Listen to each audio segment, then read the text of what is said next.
Hello everyone, मैं हूं अंकुश शेड़ीमार और इस वीडियो में हम बात करने वाले हैं बैंक एंड एनबीएफसी ऑडिट के बारे में। तो अगर आपको मेरे प्यारे प्यारे नोट्स चाहिए हो तो आप व्हाट्सएप और टेलीग्राम चैनल पे जाके इन्हें फ्रीली एक्सेस कर सकते हैं। और मैंने अपनी एक बुक भी लॉन्च कर दी है यही नोट्स को कंपाइल करके, जो है पूरे 150 पेजेस की। जी हाँ, आपने बिल्कुल सही सुना, 150 पेजेस में मैंने पूरा सीए फाइनल ऑडिट जो है वो समराइज करके आपको प्रोवाइड कर दिया है। तो अगर आपको वो चाहिए हो तो नीचे डिस्क्रिप्शन और पिन कमेंट में आपको उसकी लिंक मिल जाएगी, आप वहां से बाय कर सकते हैं, जो कि है मात्र 399 रुपीज की। ये जो चैप्टर है हमारा बैंक एंड एनबीएफसी ऑडिट, ये सारे बच्चों के लिए, जितने मतलब this was the most demanded video, तो ये सारे बच्चों के लिए बहुत प्रॉब्लमैटिक, बहुत ट्रिकी चैप्टर है। क्योंकि हमारा सबसे बड़ा जो वीकनेस होता है बहुत सारे स्टूडेंट्स का, वो यही होता है कि वो याद बहुत अच्छे से चीज़ों को नहीं कर सकते, वो रट्टा नहीं लगा सकते चीज़ों का। एंड उसी वजह से ये वाला चैप्टर जो है वो बहुत बहुत ज़्यादा आपके लिए डिफिकल्ट हो जाता है, क्योंकि इसमें बहुत सारी चीज़ें हैं याद करने के लिए। तो मैंने क्या किया है ना, मैंने नवंबर 23 जब मेरा एग्जाम था उस टाइम मैंने जो भी चीज़ें पढ़ी थी, जो भी चीज़ें याद करी थी, उनको जैसे याद करी थी वो मैं आपके लिए इस चैप्टर में लेके आया हूँ। तो सबसे पहले हम बात करते हैं एमसीक्यूज की। एमसीक्यू के पॉइंट ऑफ व्यू से आपको 100% चीजें मिलेंगी। मैं आपको बताऊंगा कि आपको यहाँ पे एमसीक्यूज पूछ सकते हैं, वहां पे आईसीए ने एमसीक्यूज पूछे भी है। एंड दूसरा, डिस्क्रिप्टिव के पार्ट पॉइंट ऑफ व्यू से देखो तो आईसीए ने अभी तक जितने भी क्वेश्चन पूछे हैं इस पर्टिकुलर चैप्टर में, वो सारे क्वेश्चंस मैंने इंक्लूड ये भी है। एंड जो एक्स्ट्रा क्वेश्चंस आईसीए पूछ सकता है जो बहुत रेलेवेंट है, वो वाले क्वेश्चंस मैंने यहाँ पे इंक्लूड किए हैं। आपको इससे ज्यादा करने की बिल्कुल जरूरत नहीं है, क्योंकि आप इससे ज्यादा कर भी नहीं पाएंगे। क्योंकि ये मैंने देख सकते हैं आप, मैंने इसको समराइज करने की कोशिश की है पूरे 11 पेजेस में। तो 11 पेजेस में बैंक एंड एनबीएफसी ऑडिट आपका बहुत अच्छे से हो सकता है। इससे बाहर का तो आ जाए तो फिर क्या ही कर सकते हैं, लेकिन इतना तो आप करके जाइएगा, ये बहुत ज्यादा चांसेस है ये वाले टॉपिक से आने के जो मैंने यहाँ पे करवाए हैं। ठीक है सर, यस सर। तो चलिए शुरू करते हैं हमारा सबसे पहले बैंक ऑडिट के साथ कि भाई बैंक ऑडिट क्या बोलता है। इसमें सबसे पहला क्वेश्चन आता है आपके पास कि बैंक की क्या डिस्टिंग्विशिंग कैरेक्टरिस्टिक्स है, कि बैंक कैसे अलग है बाकी सारी ऑर्गेनाइजेशन से, वो हम बात करते हैं। तो उसमें आपको कैसे याद रखना है, वो आपको याद रखना है कि बैंक में होता है large volume and complex network. Bank में क्या होता है, बैंक में होता है लार्ज वॉल्यूम मतलब बहुत बड़ा, और कॉम्प्लेक्स नेटवर्क होता है, बहुत बड़ा नेटवर्क होता है और बहुत कॉम्प्लेक्स नेटवर्क होता है। उस नेटवर्क में क्या होता है, ट्रांजैक्शंस डायरेक्टली इनिशिएटेड होते हैं बाय कस्टमर्स, मतलब कस्टमर्स खुद ही ट्रांजैक्शन को इनिशिएट कर लेते हैं, खुद ही ट्रांजैक्शन कर लेते हैं।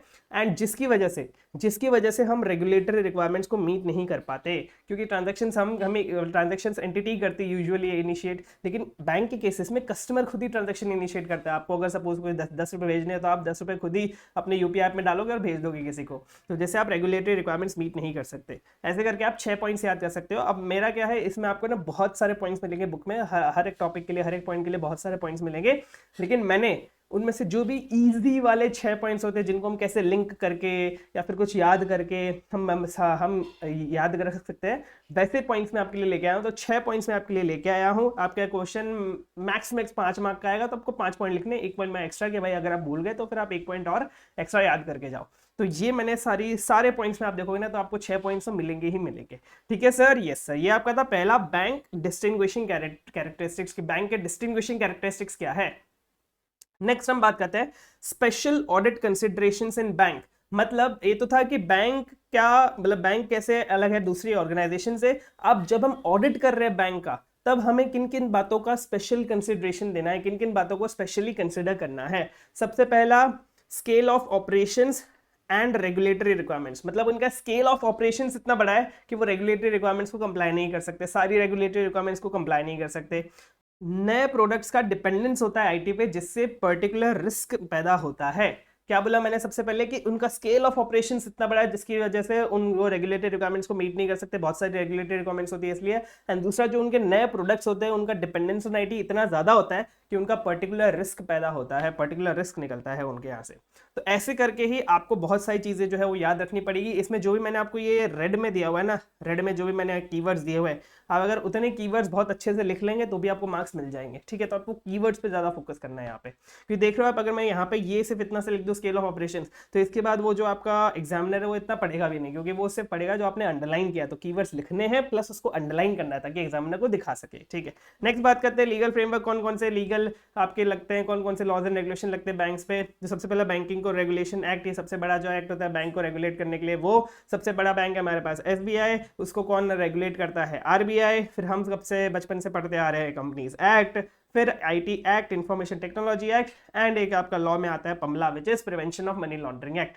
ये सारे एक्ट्स लगते हैं, और भी बहुत सारे एक्ट्स हैं, लेकिन आपको 6 एक्ट्स मैंने यहाँ पे दे दिए। ठीक है, यस सर। नेक्स्ट हम बात करते हैं form and content of financial statements. कैसे किस किस हिसाब से किस फॉर्मेट में हम फाइनेंशियल स्टेटमेंट्स बनाते हैं। तो भाई बैंकिंग कंपनी के केसेस में form A of third schedule, form A of third, ये आपका MCQ क्वेश्चन है। Form A of third schedule balance sheet बनाता है उसमें, एंड फॉर्म बी में आपका PNL दिया हुआ है कि भाई आपको PNL कैसे बनाना है। और इंडेस की बात करें तो इंडेस आपका डेफर्ड है बाय RBI ने बोला है कि भाई डेफर करो, अभी इंडेस लगाने की जरूरत नहीं है आपको for all scheduled commercial bank, जिनको हम प्यार से क्या बोलेंगे, SCBs।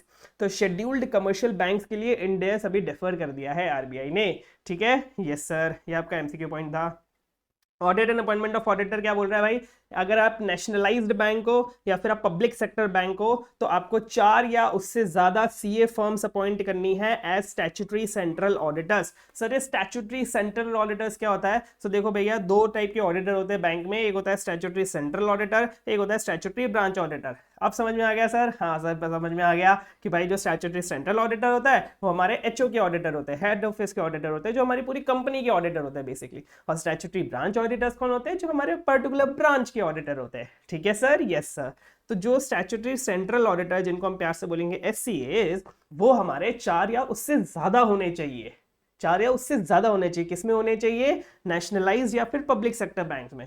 लेकिन वहीं अगर हम बात करें स्टैट्यूटरी ब्रांच ऑडिटर्स की, तो ब्रांच तो छोटी सी होती है, इसलिए वहां पे सिर्फ एक CA फर्म से भी काम चल जाएगा, जिसको हम प्यार से बोलेंगे SBAs। ठीक है सर, यस सर। ये आपके सारे MCQ के पॉइंट, मैंने आपको पहले ही बताया कि मैं MCQ के पॉइंट ऑफ व्यू से तो सब कुछ आपको करवाऊंगा।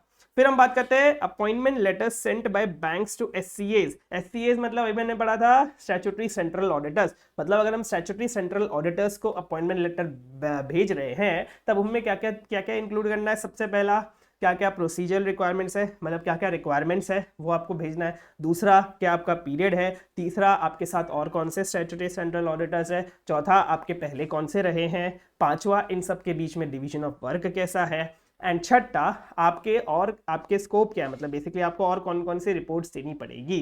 ठीक है, अब ये तो हमने बात कर ली स्टैट्यूटरी सेंट्रल ऑडिटर्स की। अब अगर हम स्टैट्यूटरी ब्रांच ऑडिटर्स की बात करें तो उसमें भी ये सारी चीजें आती है, लेकिन 2 चीजें नहीं आती। कौन कौन सी 2 चीजें नहीं आती।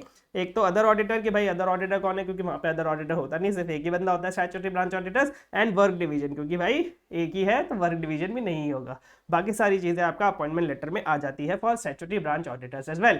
ठीक है सर, यस सर। नेक्स्ट हम बात करते हैं अपॉइंटमेंट अथॉरिटी, मतलब कौन अपॉइंट करता है ऑडिटर को। ऑडिटर को कौन अपॉइंट करता है बैंक में, तो अगर वो बैंकिंग कंपनी है, क्या बोला मैंने, कंपनी है, तो कौन सा एक्ट लगेगा, कंपनीज एक्ट। और कंपनीज एक्ट में कौन अपॉइंट करता है ऑडिटर को, शेयर होल्डर्स इन AGM में शेयर होल्डर्स अपॉइंट करते हैं। नेशनलाइज्ड बैंक है तो कौन अपॉइंट करेगा, BOD, बोर्ड ऑफ डायरेक्टर्स। अब इन्होंने अपॉइंट तो कर दिया, शेयर होल्डर्स ने अपॉइंट कर दिया, BOD ने भी अपॉइंट कर दिया, लेकिन उसका अप्रूवल, उसको आपको अप्रूव कराना पड़ेगा विद RBI। किससे, RBI से आपको अप्रूव करवाना पड़ेगा। ठीक है सर, यस सर। नेक्स्ट हम बात करते हैं कंडक्टिंग ऑडिट, मतलब जब आप ऑडिट कंडक्ट कर रहे हो तब कौन कौन से स्टेजेस है, क्या क्या स्टेजेस है बैंकिंग ऑडिट में, जब आप ऑडिट कंडक्ट कर रहे हो तब।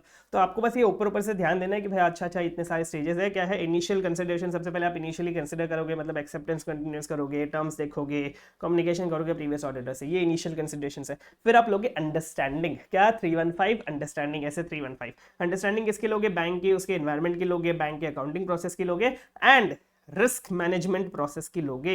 ये थोड़ा सा इंपॉर्टेंट क्वेश्चन बन जाता है कि भाई अंडरस्टैंडिंग रिस्क मैनेजमेंट प्रोसेस में आपको ये पूछेगा कि इफेक्टिव रिस्क मैनेजमेंट प्रोसेस में क्या क्या चीजें होती है। इसमें तो अगर आपको याद हो कंपोनेंट्स ऑफ इंटरनल कंट्रोल, वैसा ही सेम यहाँ पे भी है। बस सबसे पहले वो हटा के यहाँ पे ओवरसाइट पे TCWG लिख दिया, मतलब रिस्क मैनेजमेंट प्रोसेस को ओवरसाइट करेगा, कौन देखेगा, कौन उसको मॉनिटर करेगा, वो है हमारा TCWG, दो स्टार विद गवर्नेंस। ठीक है, फिर आते हैं identification and monitoring of risk. ठीक है, आइडेंटिफिकेशन ऑफ रिस्क, वहाँ पे रिस्क असेसमेंट प्रोसेस था। फिर तीसरा था कंट्रोल एक्टिविटीज, यहाँ पे भी कंट्रोल एक्टिविटीज। फिर चौथा था हमारे पास reliable information systems and communication था वहाँ पे, यहाँ पे सिर्फ रिलायबल इंफॉर्मेशन सिस्टम्स है। एंड लास्ट में मॉनिटरिंग एक्टिविटीज। ठीक है सर, यस सर। हमने अब कर लिया, पहले हमने इनिशियल कंसिडरेशंस कर ली, फिर हमने अंडरस्टैंडिंग कर ली। अब अंडरस्टैंडिंग के बाद क्या करेंगे सर, रिस्क असेसमेंट करेंगे। रिस्क असेसमेंट क्या करेंगे, आइडेंटिफाइंग एंड असेसिंग रोम करेंगे। फिर पर्टिकुलर स्पेसिफिक रिस्क को देखेंगे, उसमें भी कौन से रिस्क को देखेंगे, रिस्क ऑफ फ्रॉड को देखेंगे। ठीक है, रिस्क असेसमेंट के बाद क्या करेंगे, ये सारी चीजें कर ली, अब एग्जीक्यूशन कर लो, अब ऑडिट करना शुरू कर दो। अब एग्जीक्यूशन में हम क्या करेंगे, एंगेजमेंट टीम के साथ डिस्कशन करेंगे, फिर डिस्कशन के बेसिस पे रिस्पॉन्स प्रिपेयर करेंगे, जो भी हमने असेस किया है रिस्क को उसके वो, और फिर हम ओवरऑल ऑडिट स्ट्रेटजी एस्टेब्लिश करेंगे। लास्ट में बात करते हैं हम रिपोर्टिंग की। एग्जीक्यूशन के बाद हम क्या करेंगे, रिपोर्टिंग, जो हमने बाद में डिस्कस करेंगे कैसे क्या रिपोर्ट करते हैं अपन। ठीक है, यस सर। नेक्स्ट हम बात करते हैं special considerations in IT environment. IT environment में क्या स्पेशल कंसिडरेशंस है, मतलब जब आईटी एनवायरनमेंट का हम ऑडिट कर रहे हैं तब हमें स्पेशली क्या क्या कंसिडर करना पड़ता है। या तो ये क्वेश्चन आएगा, या फिर दूसरा क्वेश्चन आ सकता है, bank shall share below information with auditors. मतलब आईटी एनवायरनमेंट का ऑडिट करते टाइम बैंक को कौन कौन सी चीजें ऑडिटर्स को बतानी पड़ेंगी ताकि ऑडिटर अच्छे से ऑडिट कर पाए। सबसे पहली चीज, भाई आपकी आईटी पॉलिसी क्या है। ठीक है, आपकी पॉलिसी क्या है ये तो बता दोगे ना, आपके आईटी एनवायरनमेंट में आईटी पॉलिसी क्या है। डेटा की आप प्रोसेसिंग, डेटा की इंटीग्रिटी आप कैसे चेक करते हो, कैसे मेंटेन करते हो, मतलब डेटा को कैसे प्रोसेस करते हो, डेटा की इंटीग्रिटी कैसे मेंटेन करते हो। फिर रिपोर्ट्स की बात करेंगे। रिपोर्ट्स में दो रिपोर्ट, एक तो MIS reports, MIS management information system, and दूसरा एक्सेप्शन रिपोर्ट, कि भाई आप एक्सेप्शन रिपोर्ट कैसे बनाते हो। सबसे पहले हम बात करेंगे आईटी पॉलिसी की, दूसरा हम बात करेंगे प्रोसेसिंग इंटीग्रिटी किसकी, डेटा की, एंड तीसरा हम बात करेंगे रिपोर्ट्स में आएगा हमारे पास MIS रिपोर्ट और एक्सेप्शन रिपोर्ट। और सबसे बड़ी रिपोर्ट जो हमारे लिए सबसे ज्यादा इंपॉर्टेंट है वो है फाइनेंशियल स्टेटमेंट्स में डिस्क्लोजर्स। ठीक है, यस सर। नेक्स्ट हम बात करते हैं की सिक्योरिटी कंट्रोल एस्पेक्ट्स। कौन कौन से की सिक्योरिटी कंट्रोल एस्पेक्ट्स हैं that auditor addresses in computerised bank. मतलब एक बैंक जिसमें कंप्यूटर के बेसिस पे सब कुछ होता है, तो उसमें हमें किस की सिक्योरिटी कंट्रोल एस्पेक्ट्स को ध्यान रखना है। कौन कौन से ऐसे कंट्रोल एस्पेक्ट्स हैं जिन पे आप लोगों को ध्यान रखना है, तो वो मैंने यहाँ पे लिख दिया है। इसको आपको बस एक लाइन याद रखनी है। इसमें क्या लाइन है, authorised changes and charges, authorised changes and charges, no unauthorise. मतलब चेंजेस एंड चार्जेस जो होंगे वो ऑथराइज होने चाहिए, अनऑथराइज नहीं होने चाहिए। अगर अनऑथराइज है तो एसओडी लगा दो, क्योंकि एसओडी से ऑथराइज्ड पर्सन ही डेटा पे कंट्रोल रख पाएगा।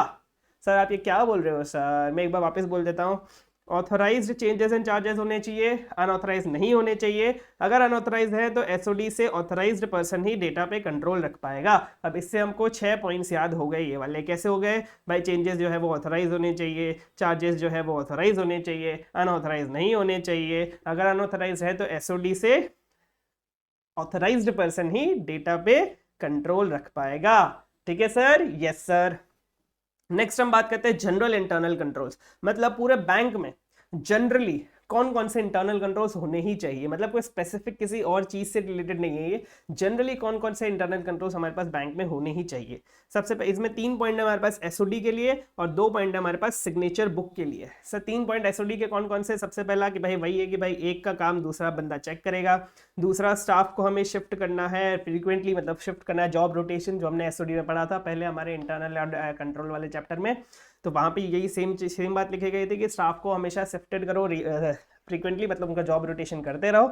एंड जितने भी हमारे फॉर्म्स है वो पोजेशन तो एक ऑफिसर में रहेंगे, मतलब एक ऑफिसर के पास रहेंगे और दूसरा ऑफिसर उसको वेरीफाई करेगा। ये तो ये 3 पॉइंट आ गए हमारे एसओडी के। फिर 2 पॉइंट आते हैं सिग्नेचर बुक के। सिग्नेचर बुक का क्या है, सबसे पहला कि सिग्नेचर बुक हमेशा रिस्पॉन्सिबल ऑफिसर के पास रहेगा एंड इसकी एक्सेस भी हमेशा रिस्पॉन्सिबल ऑफिसर को ही मिलेगी। दूसरा जो मेल है, जो भी मेल मतलब जो भी मेल्स आते हैं ना आजकल जीमेल पे जो भी मेल्स आते हैं, वो सारे मेल्स जो है वो सिर्फ रिस्पॉन्सिबल ऑफिसर ही खोलेगा। एंड जो भी लेटर्स हमें मिले हैं उसमें जो भी साइन है वो हम सिग्नेचर बुक से वेरीफाई करेंगे कि भाई जो हमारे पास सिग्नेचर बुक है और जो हमारे लेटर में साइन है वो दोनों मैच कर रही है या नहीं कर रही है। मतलब हमने जिस बंदे ने बोला है कि उसने लेटर भेजा है तो उसने ही भेजा है या फिर किसी और ने भेजा है दूसरे की साइन करके। ठीक है, ये चेक करेंगे। एंड लास्ट में चेक करेंगे अर्थमेटिकल एक्यूरेसी ऑफ बुक्स, मतलब जो भी हमारे बुक्स ऑफ अकाउंट्स है उसकी अर्थमेटिकल एक्यूरेसी चेक करेंगे। मतलब बेसिकली प्लस माइनस चेक करेंगे कि भाई उन्होंने प्लस माइनस सही से किया है कि नहीं किया, वो भी एवरी डे। ये आपका एमसीक्यू में आ सकता है, एवरी डे चेक करेंगे ये। ठीक है, यस सर। नेक्स्ट हम बात करते हैं loans and advances internal controls. मतलब जब बैंक लोन्स एंड एडवांसेस दे रहा है तब उसको कौन कौन से इंटरनल कंट्रोल्स लगाने की जरूरत है। इसमें अभी तक हमने कोई ऑडिट प्रोसीजर की बात नहीं करी है, यहाँ पे हम सिर्फ इतना देख रहे हैं कि भाई इंटरनल कंट्रोल्स कौन से चाहिए होते हैं अगर बैंक लोन्स एंड एडवांसेस दे रहा है तो। ठीक है सर, यस सर। तो इसमें आपको ना कैसे याद रहेगा, बोरोवर से हम 3 सिक्योरिटी लेंगे।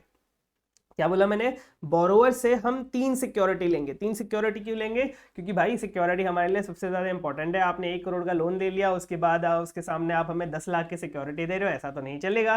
तो इसलिए बोरोवर से हम 3 सिक्योरिटी लेंगे। सिक्योरिटी के बेसिस पे हम ड्राइंग पावर कैलकुलेट करेंगे और इस ड्राइंग पावर को हम बार बार रिव्यू करेंगे। तो ये हो गया आपके सारे 6 के 6 पॉइंट। मतलब बोरोवर का क्या बोला मैंने, बोरोवर की सबसे पहले हम क्रेडिट वर्दीनेस देखेंगे।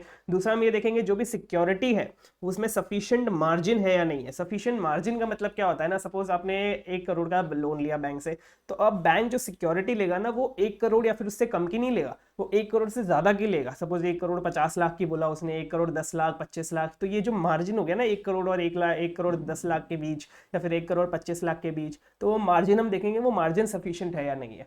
फिर सिक्योरिटीज में हम क्या देखेंगे कि भाई सिक्योरिटीज जो है वो कस्टडी में होनी चाहिए 2 ऑफिसर, मतलब 2 ऑफिसर की कस्टडी के अंदर वो सिक्योरिटी होनी चाहिए। एंड लास्ट में सिक्योरिटी के बारे में ये देखेंगे अगर सिक्योरिटी है वो हमारे बैंक के नाम पे रजिस्टर होनी चाहिए, क्योंकि भाई ये हमारी सिक्योरिटी है तो ये हमारे नाम पे रजिस्टर होनी चाहिए। तो बोरोवर देखा, बोरोवर से 3 सिक्योरिटी ले ली। फिर हम देखेंगे ड्राइंग पावर। ड्राइंग पावर में ये बोल रहे हैं कि भाई जितने भी अकाउंट्स हैं, जितने भी अकाउंट्स आपने दिए, जितने भी लोन्स एंड एडवांसेस दिए, वो सारे ड्राइंग पावर और सैंक्शन लिमिट के अंदर होने चाहिए। क्या बोला मैंने, ड्राइंग पावर और सैंक्शन लिमिट के अंदर होने चाहिए। मतलब ड्राइंग पावर से भी कम होने चाहिए और सैंक्शन लिमिट से भी कम होने चाहिए। अब कभी कभी ऐसा हो सकता है कि हाँ हम उनको है ना थोड़ा सा और लिमिट, मतलब लिमिट के आगे बढ़ा के दे दे। सपोज उनकी ड्राइंग पावर और सैंक्शन लिमिट 1 करोड़ है, तो मैंने चलो सोचा कि चलो मैं तुमको है ना 1 करोड़ 10 लाख रुपए दे दूंगा।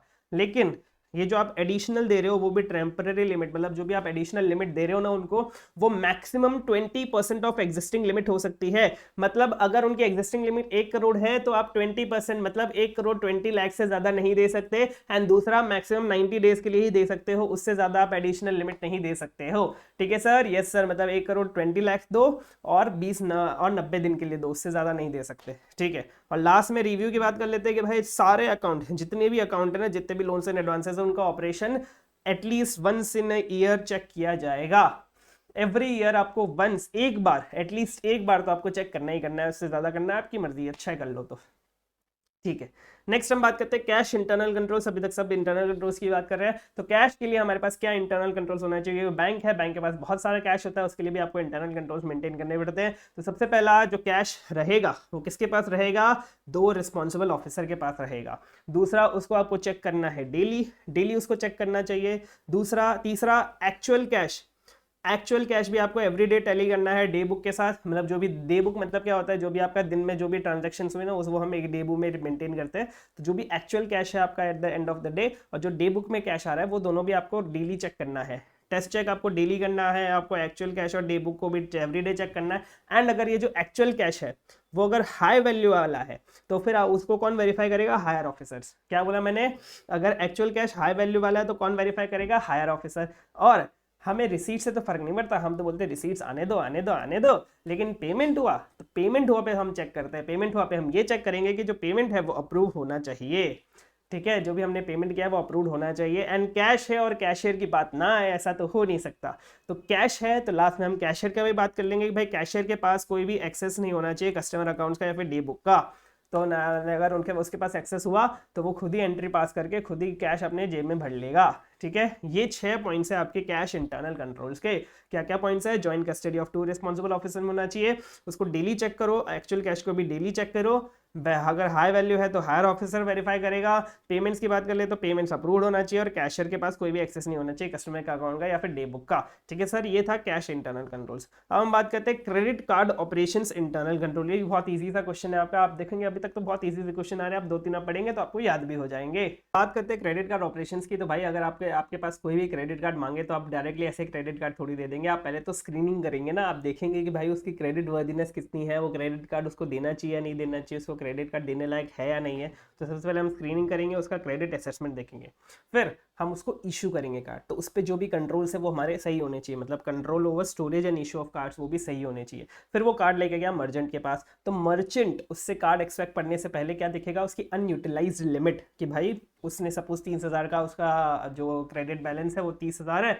और क्या वो जो खर्चा करने जा रहा है, मतलब सपोज उसने ना 30,000 उसका क्रेडिट बैलेंस है और मेरे से वो 30,000 की खरीदी कर रहा है, तो मुझे ये देखना पड़ेगा कि क्या उसका अनयूटिलाइज्ड बैलेंस 30,000 है या नहीं है। ठीक है, तो पहले मर्चेंट कंफर्म करेगा, फिर मर्चेंट ने जैसे ही उसको एक्सेप्ट कर लिया ना कार्ड को, तब वो प्रॉम्प्ट रिपोर्टिंग कर देगा बैंक को कि भाई देखो तुम्हारे बैंक का कार्ड मैंने एक्सेप्ट कर लिया है, अब मुझे रीइंबर्समेंट दे दो, अब मुझे पैसे दे दो।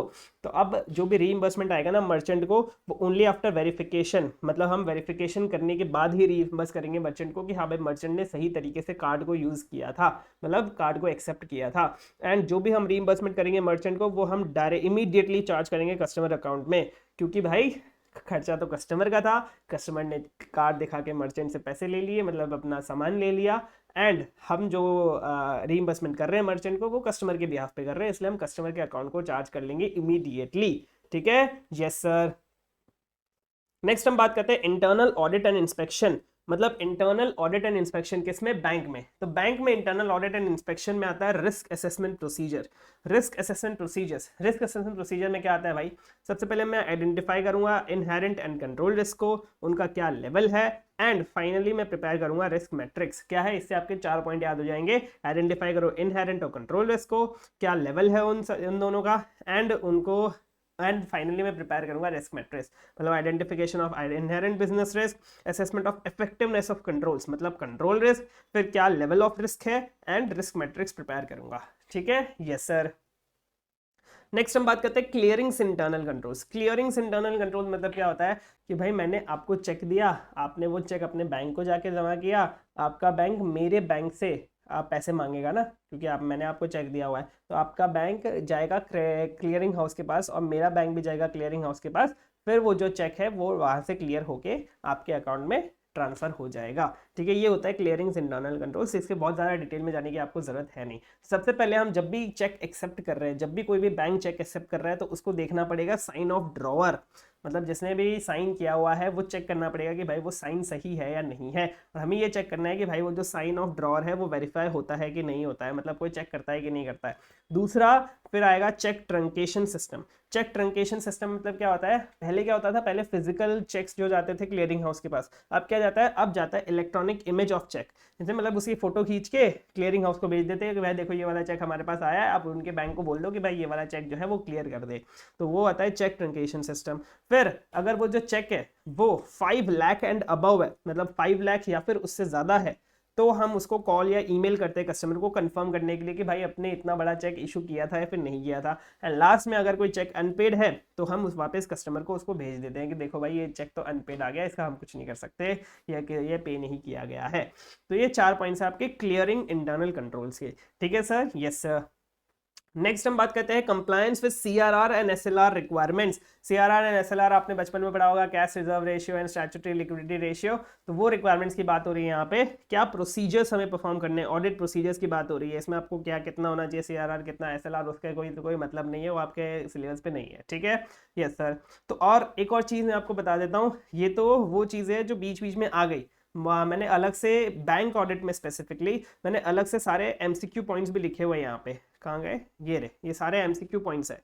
तो जो भी एमसीक्यू पॉइंट्स हैं, मतलब पूरे मॉड्यूल में जितने भी एमसीक्यू पॉइंट्स है जो ऊपर कवर नहीं हो रहे, सारे मैंने अलग से यहाँ पे लिखे हुए हैं, तो आप उसकी टेंशन मत करना। अगर आपने पढ़ा हो एसएलआर में, अरे वो फ्राइडे इंक्लूड नहीं करते, 12 ऑड डेज, वो यहाँ पे आएगा, तो वो हम लास्ट में एक बार अच्छे से सारे के सारे एमसीक्यू पॉइंट्स डिस्कस करने वाले हैं, ताकि आप उनको अच्छे से फोकस कर पाए, अलग से फोकस दे पाए। ठीक है, यस सर। अब हम बात करते हैं क्या प्रोसीजर है सीआरआर एसएलआर कंप्लायंस चेक करने की, कि भाई बैंक ने कंप्लाई किया है कि नहीं किया है सीआरआर और एसएलआर से। सबसे पहले हम अंडरस्टैंडिंग लेंगे कॉम्पोजिशन ऑफ डीटीएल की। डीटीएल मतलब क्या होता है, डिमांड एंड टाइम लायबिलिटीज। यहाँ पे आप चाहो तो लिख लेना डिमांड एंड टाइम लायबिलिटीज, ठीक है। तो अंडरस्टैंडिंग लेंगे कि भाई डीटीएल में क्या क्या आता है। फिर हम ब्रांच ऑडिटर्स को रिक्वेस्ट करेंगे कि भाई वो वीकली ट्रायल बैलेंस भेजे एज ऑन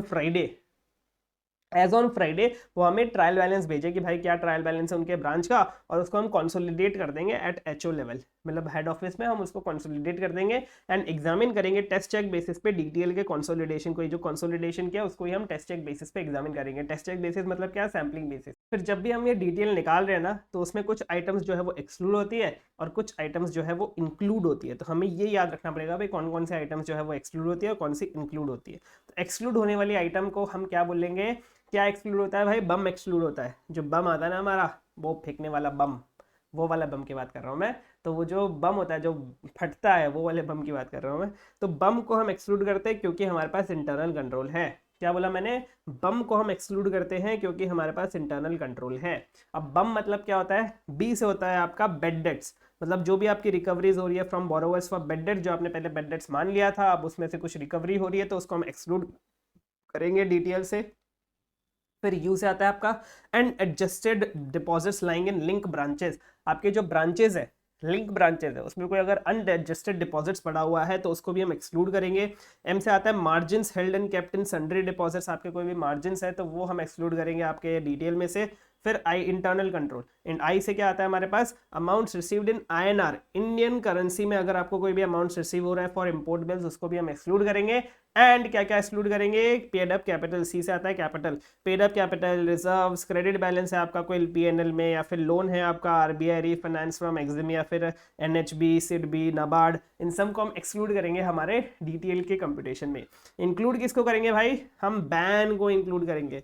किसको इंक्लूड करेंगे, बैन, जो चीजें बैन हो गई उसको हम इंक्लूड करेंगे। बैन मतलब क्या, बी से आता है हमारा net credit in branch adjustment accounts, मतलब अगर हमारे जो ब्रांच एडजस्टमेंट अकाउंट्स होते हैं उसमें अगर कोई नेट क्रेडिट बैलेंस है तो उसको हम इंक्लूड करेंगे। बोरोइंग्स फ्रॉम अब्रॉड, अगर हमने कोई भी बोरोइंग्स लिए अब्रॉड में बाय इंडियन बैंक्स तो वो हम इसको इंक्लूड करेंगे। एक और बात ध्यान रखना, जो भी हमने बोरोइंग्स लिए अब्रॉड से ना, उसको हम ग्रॉस लेवल पे कंसिडर करते हैं। ग्रॉस लेवल पे कंसिडर करते हैं इसका मतलब क्या है कि सपोज इंडियन बैंक ने कोई इंडियन बैंक से बोरोइंग लिया ना, तो उसको हम नेट में दिखाते हैं।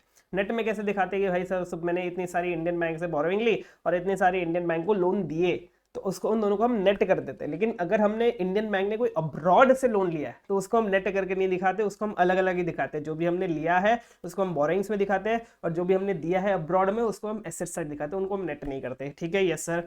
फिर एन से आता है हमारा नॉस्ट्रो, मतलब reconciliation of nostro accounts with mirror accounts needs to be scrutinised carefully, मतलब कैसे वो रिकंसिलिएशन करते हैं वो हमें देखना पड़ेगा, वो हमें चेक करना पड़ेगा, ठीक है सर। यस सर, ये था आपका पूरा सीआरआर और एसएलआर रिक्वायरमेंट से कंप्लाई कर रही है नहीं कर रही बैंक, वो हमें चेक करना है, उसके क्या ऑडिट प्रोसीजर्स होते हैं, ठीक है।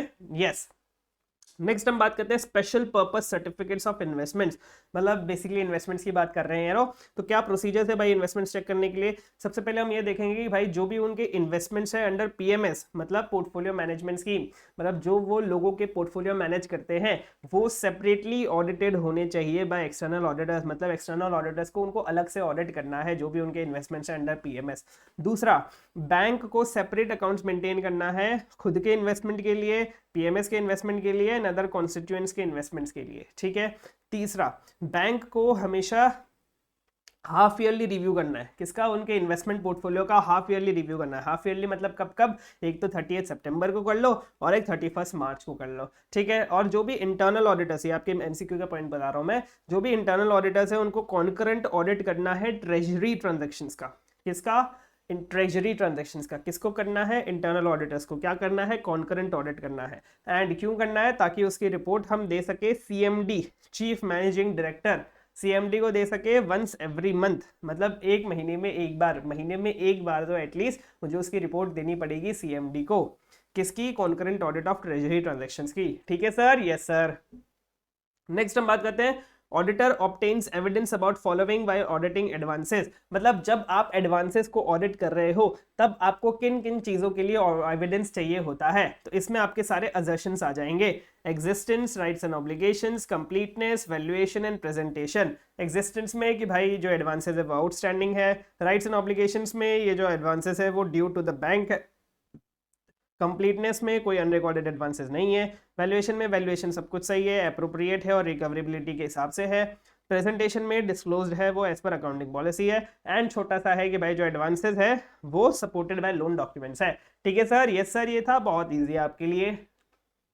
नेक्स्ट हम बात करते हैं evaluation of internal controls over advances. मतलब जो भी बैंक ने एडवांसेस के ऊपर इंटरनल कंट्रोल्स लगा रखे हैं, वो इंटरनल कंट्रोल्स को हम इवेल्युएट कैसे करेंगे, तो उसके लिए क्या क्या ऑडिट प्रोसीजर्स है to evaluate internal control over advances. इसमें भी सेम बात आएगी, बोरोवर्स की क्रेडिट वर्दीनेस, बोरोवर से हम क्या लेंगे, डॉक्यूमेंट्स लेंगे एंड सिक्योरिटीज लेंगे, ताकि हम सिक्योरिटीज के बेसिस पे ड्राइंग पावर कैलकुलेट कर सके और ड्राइंग पावर को अपन रिव्यू करेंगे। तो ये आपके 6 पॉइंट हो गए for evaluation of internal control over advances. सबसे पहले हम बोरोवर की क्रेडिट वर्दीनेस देखेंगे डॉक्यूमेंट्स जो है वो सारे एग्जीक्यूटेड होने चाहिए, सिक्योरिटीज के एग्जिस्टेंस देखेंगे, वैल्यूएशन देखेंगे एंड रिव्यू करेंगे ऑपरेशंस को, रिव्यू कर देखेंगे भाई रिव्यू हो रहा है कि नहीं हो रहा है एंड ड्राइंग पावर को कैलकुलेट करेंगे। नेक्स्ट हम बात करते हैं substantive audit procedure for advances. मतलब अब आपको कौन कौन से ऑडिट प्रोसीजर्स परफॉर्म करने हैं एडवांसेस के लिए।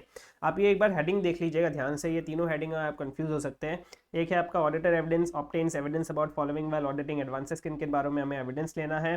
फिर अगर हमें इंटरनल कंट्रोल्स का एवेल्यूएशन करना है तो हमें क्या करना चाहिए, एंड सब्सटैंटिव ऑडिट प्रोसीजर्स कौन कौन से होते हैं फॉर एडवांसेस। तो उसके लिए आपको एक लाइन याद रखनी है, वो लाइन है कि भाई लार्ज एडवांसेस में अगर मास्टर डेटा सही नहीं लगा हुआ है, मतलब उसका इंटरेस्ट सही से चार्ज नहीं किया गया है, और अगर इंटरेस्ट चार्ज सही से नहीं किया गया है तो मुझे उसे एडवर्स मार्क करके मोर्टेलिटी अकाउंट में डालना है। क्या बोला मैंने, लार्ज एडवांसेस में अगर मास्टर डेटा करेक्ट नहीं है, मतलब करेक्टनेस ऑफ मास्टर डेटा सही नहीं है, इसका मतलब क्या, उसमें इंटरेस्ट सही से चार्ज नहीं किया गया है, मुझे उसे एडवर्स मार्क करके मोर्टेलिटी अकाउंट में डालना है। ठीक है, यस सर। इसमें ये बोला गया भाई आपको सारे लास्ट एडवांसेस को तो सबको एग्जामिन करना है और बाकी को आप सैंपल बेसिस पे कर सकते हो। करेक्टनेस देख लो मास्टर डेटा की, फिर कंप्लीटनेस एंड एक्यूरेसी देख लो इंटरेस्ट की, फिर appropriate analytical procedure, extra point आपके लिए, एप्रोप्रिएट एनालिटिकल प्रोसीजर देख लो, एप्रोप्रिएट एनालिटिकल प्रोसीजर हमने परफॉर्म किया है कि नहीं किया है। फिर एडवर्सली जो भी अकाउंट्स है जिनको एडवर्सली कमेंट किया गया है बाय कॉन्करेंट ऑडिटर्स आरबीआई, उनको भी एग्जामिन करो। एंड लास्ट में क्विक और अर्ली मोर्टेलिटी अकाउंट्स को देखो, एग्जामिन करो। क्विक और अर्ली मोर्टेलिटी अकाउंट्स का मतलब क्या होता है, जो एनपीए बन गए with in 12 months of it sanction, मतलब मैंने आज सैंक्शन किया और आज से 12th मंथ मतलब 12 महीने के अंदर अंदर ही वो एनपीए बन गए, तो ये हमारे क्विक और अर्ली मोर्टेलिटी अकाउंट्स हैं, इनको भी हमें एग्जामिन करना चाहिए। ठीक है सर, यस सर। नेक्स्ट हम बात करते हैं रिकवरेबिलिटी ऑफ एडवांसेस। हमें ये चेक करना है कि भाई वो एडवांसेस रिकवरेबल है या नहीं है, मतलब वो एडवांसेस हमें मिलेंगे या नहीं मिलेंगे, हमें वापस पैसा मिलेगा या नहीं मिलेगा। तो वो हम कैसे चेक करेंगे, उसके क्या ऑडिट प्रोसीजर्स है, review review review review review. आपको 4 बार रिव्यू करना है। क्या क्या रिव्यू करना है, सबसे पहला जो भी स्टेटमेंट्स बोरोवर ने दिए उसको रिव्यू कर लो, बोरोवर के फाइनेंशियल स्टेटमेंट्स को रिव्यू कर लो, इंस्पेक्शन ऑफ सिक्योरिटी को रिव्यू कर लो, एंड अगर आपने कोई भी फैसिलिटी दी है बियॉन्ड कट ऑफ लिमिट उसको भी रिव्यू कर लो। ठीक है, यस सर। नेक्स्ट हम बात करते हैं accounts regularise near balance sheet date. ओ भाई साहब, मतलब आपने पूरे साल तो आपके अकाउंट्स एनपीए था और जैसे ही बैलेंस शीट डेट आई उसी दिन आपने अकाउंट को रेगुलराइज कर दिया। इसका मतलब क्या कि भाई आपके 1 लाख ड्यू थे, आपने 1,30,000 मार्च को ही पे कर दिए ताकि आपका 31 मार्च को कोई बैलेंस शीट शो ना हो। तो ये अगर ऐसा कोई सिस्टम है तो आपको चेक करना पड़ेगा कि क्या जो रेगुलराइजेशन हुआ था, मतलब जो भी पैसे आपको मिले थे वो जेन्युइन सोर्स से मिले थे या फिर नहीं मिले थे। अगर जेन्युइन सोर्स से मिले थे बैंक को पैसे तो फिर हम उसको एनपीए ट्रीट नहीं करेंगे। लेकिन एक बात ध्यान रखना, अगर उसने हमें पैसे दे दिए उसके बाद बैंक ने वापस से उसको है ना फर्दर फंड्स मतलब एक्स्ट्रा फंड्स प्रोवाइड किए, तो हमें ये चेक करना पड़ेगा भाई वो फिर जेन्युइन सोर्स था या नहीं था। इसका मतलब क्या कि भाई मैंने ना मतलब बैंक की मिली भगत है उसके साथ कि भाई उसने 30 मार्च को तो उसने हमें ना 10 लाख रुपए दे दिए और मैंने उसको 1 अप्रैल को वापस से 10 लाख रुपए दे दिए। तो इसका मतलब क्या कि भाई वो जेन्युइन सोर्स से नहीं थे, उसने ना कहीं से उधार लेके 10 लाख रुपए चुकाए थे और मैंने उसको 10 लाख रुपए वापस दे दिया, बैंक ने 10 लाख रुपए वापस दे दिए, तो उसने वो उधार भी खत्म कर दिया। ठीक है, तो ये हमें ये चेक करना पड़ेगा। अगर इनहेरेंट वीकनेस है, मतलब ऐसा देख के लग रहा है कि भाई इसमें कुछ तो गड़बड़ है ये वाले अकाउंट में, तब उनको हम डीम्ड डू एनपीए मान लेंगे, मतलब उसको एनपीए मान लेंगे, डीम्ड एज एनपीए मान लेंगे। ठीक है, यस सर। फिर आता है ड्राइंग पावर कैलकुलेशन। जब आप ड्राइंग पावर को कैलकुलेट कर रहे हो तब आपको क्या ध्यान देना है भाई, सबसे पहला तो ये गाइडलाइंस के हिसाब से होना चाहिए, जो भी बीओडी की गाइडलाइंस है उसके हिसाब से होना चाहिए। इसमें आपको सन्ड्री क्रेडिटर्स और एलसीज और गारंटीज पे ज्यादा ध्यान देना है। क्या बोला मैंने, सन्ड्री क्रेडिटर्स और एलसीज और गारंटीज पे ज्यादा ध्यान देना है और कंस्ट्रक्शन बिजनेस के एडवांसेस पे भी ज्यादा ध्यान देना है। सन्ड्री क्रेडिटर्स एलसी गारंटी पे ज़्यादा ध्यान देना है और कंस्ट्रक्शन बिजनेस के एडवांसेस पे भी ज़्यादा ध्यान देना है एंड स्टॉक ऑडिट भी करवाना है अगर वो मोर देन स्टिपुलेटेड लिमिट है तो। क्या बोला मैंने? स्टॉक ऑडिट भी करवाना है अगर वो मोर देन स्टिपुलेटेड लिमिट है तो। अगर आपको कारो याद आ रहा होगा तो वहाँ पे लिमिट थी 5 करोड़, ठीक है। अगर 5 करोड़ से ज़्यादा का है लोन तो आपको स्टॉक ऑडिट करवाना पड़ता है, ठीक है। ये आपके 4 छोटे छोटे पॉइंट थे ड्राइंग पावर कैलकुलेशन के लिए। नेक्स्ट आते हैं अकाउंट्स विद टेम्पररी डेफिशिएंसीज। मतलब अगर किसी अकाउंट में टेम्पररी डेफिशिएंसी है, टेम्पररी डेफिशिएंसी मतलब क्या कि भाई हमारे पास ड्राइंग पावर कैलकुलेटेड नहीं है on the basis of latest stock statement, मतलब कोई पुरानी स्टॉक स्टेटमेंट के बेसिस पे हमने ड्राइंग पावर कैलकुलेट किया हुआ है, या फिर जो बैलेंस आउटस्टैंडिंग है वो लिमिट से ज़्यादा है, टेम्पररी के लिए बैलेंस आउटस्टैंडिंग लिमिट से ज़्यादा है, या फिर उन्होंने नॉन रिन्यूअल है लिमिट्स ऑन ड्यू डेट पे लिमिट्स रिन्यू नहीं कराई है, तो ऐसा कोई टेम्पररी डेफिशिएंसी है तो हम उसको मैं सिर्फ इन डेफिशिएंसीज की वजह से क्लासीफाई एनपीए नहीं करेंगे, मतलब उनको एनपीए नहीं मानेंगे, सिर्फ इन टेम्परेरी डेफिशिएंसीज की वजह से ये आपको एमसीक्यूज में पूछा जा सकता है। एंड दूसरा, जो भी आपके स्टॉक स्टेटमेंट्स होंगे जिसके बेसिस पे आप ड्राइंग पावर कैलकुलेट करते हो वो नॉट ओल्डर देन 3 मंथ्स होने चाहिए, मतलब वो 3 मंथ से ज़्यादा पुराने नहीं होने चाहिए, अदरवाइज हम उनको इरेगुलर मानेंगे, ठीक है सर? Yes sir. नेक्स्ट हम बात करते हैं government guaranteed advances.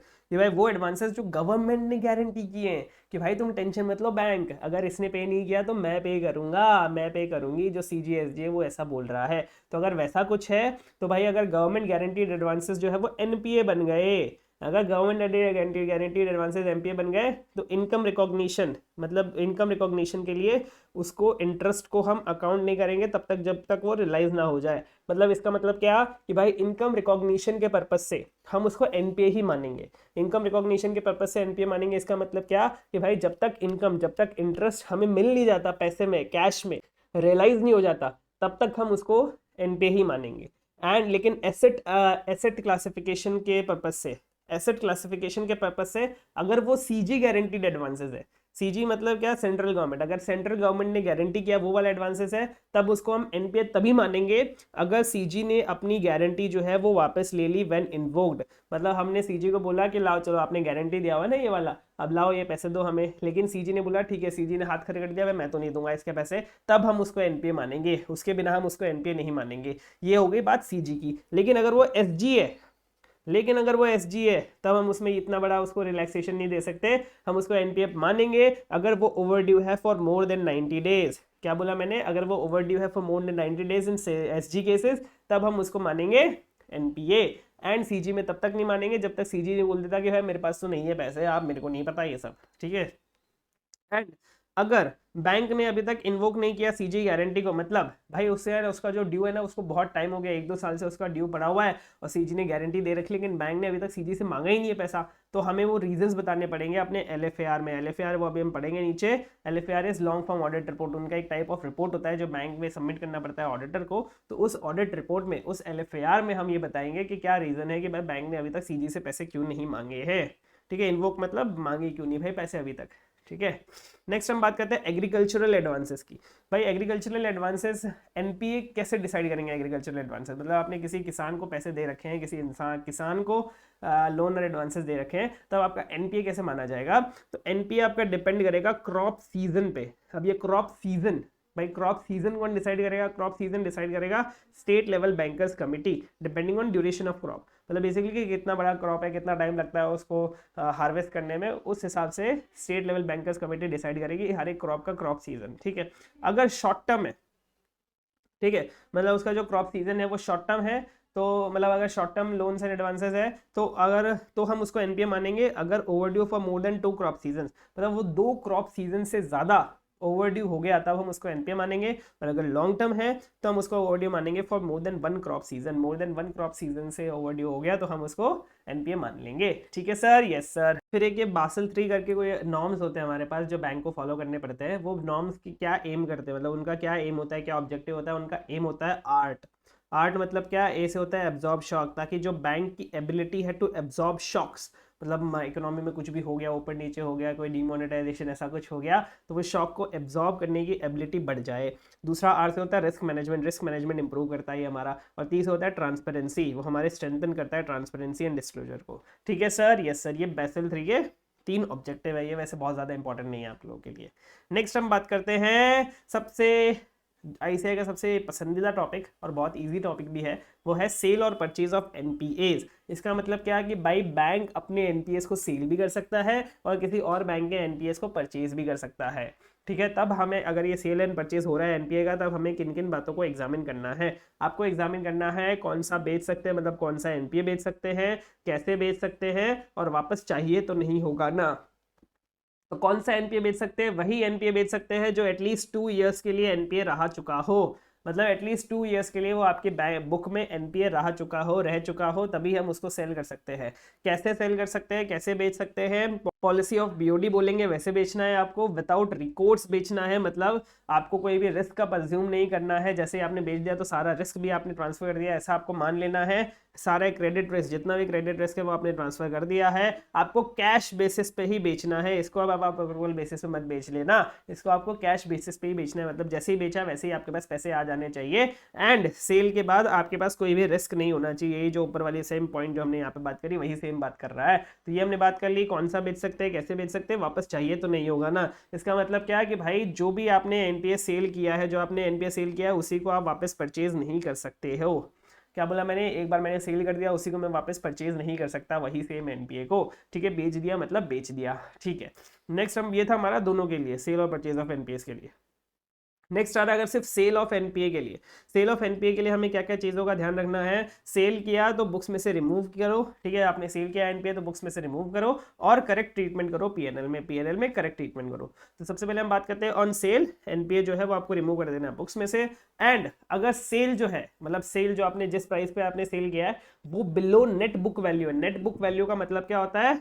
Net book value का मतलब क्या होता है? Carrying value minus provision. मतलब प्रोविजन को माइनस करने के बाद जो वैल्यू आ रही है आपकी बुक्स में वो। तो आपका जो प्राइस है, जो आपको सेलिंग प्राइस मिल रहा है वो नेट बुक वैल्यू के भी कम है। मतलब आपके बुक में उसकी वैल्यू है, उस एनपीए की वैल्यू है 100 रुपए, और आपको प्राइस मिल रहा है जो आपने सेल किया वो आपको सेलिंग प्राइस मिल रहा है 50 रुपए का। तो जो शॉर्टफॉल है वो आपको डेबिट करना है पीएनएल में। आपका लॉस हो गया ना। आपकी बुक में कोई चीज 100 रुपए की है और आपको उसके बदले में 50 रुपए मिल रहे हैं, तो 50 रुपए आपका लॉस हो गया। तो वो लॉस आपको डेबिट करना है पीएनएल में। एंड अगर आपकी सेलिंग वैल्यू हायर है एनबीवी से, मतलब आपका जो नेट बुक वैल्यू है वो 100 रुपए है, लेकिन आपको सेलिंग प्राइस कितना मिल रहा है? 200 रुपए। मतलब आपको उसको बेचने में 200 रुपए मिल रहे हैं, मतलब 100 रुपए का फायदा। तो जो 100 रुपए का फायदा है ना, तो हम एक्सेस प्रोविजन को रिवर्स नहीं करते, लेकिन जब हम दूसरे एनपीएस को बेचेंगे उसमें जो हमें नुकसान होगा वो इससे सेट ऑफ करेंगे। समझे? मतलब अगर हमें ये वाले एनपीए बेचने से नुकसान हो गया तो भाई उसको डायरेक्टली पीएनएल में डेबिट कर दो। अगर ये वाले एनपीए बेचने से हमें फायदा हो रहा है तो फायदे के लिए आप प्रोविजन को रिवर्स मत करो, लेकिन जो दूसरे एनपीएस आप बेचोगे उसमें जो नुकसान होगा ना, तो ये फायदे को वहां से एडजस्ट कर लेना। ठीक है, ये बात बोल रहा है ये सेल ऑफ एनपीए में। अगर आप परचेज कर रहे हो एनपीए को, तब हमें क्या क्या वेरीफाई करना है भाई? अगर बैंक ने परचेज किया एनपीएस को, तो सबसे पहली बात ये ध्यान रखो भाई, आपने रिस्की एसेट खरीदी है। एनपीएस ऑलरेडी रिस्क है, तो आपने रिस्की एसेट खरीदी है, प्रोविजन बना लेना, रिकवर हो या ना हो पता नहीं, रिकवर हो या ना हो। ठीक है, तो रिस्की एसेट, रिस्की मतलब क्या? फॉर कैपिटल एडिक्वेसी इनका 100% रिस्क वेट होता है। कैपिटल एडिक्वेसी रेशियो निकालना है तो इनका 100% रिस्क वेट होता है। यहाँ पे हमारा कैपिटल रिस्क एडिक्वेसी रेशियो, ये कैसे निकालते हैं अपन? जो आपका कैपिटल है divided by risk weighted assets and off balance sheet items. मतलब जो भी आपके एसेट का अमाउंट होता है ना, इंडिविजुअल एसेट का, उसको हम इंटू करते हैं उनके रिस्क वेट से। तो वो रिस्क वेट की बात कर रहा है कि अगर आपका एनपीए है जो आपने परचेज किया है एनपीए, उसका हमेशा रिस्क वेट कितना होगा? 100% होगा।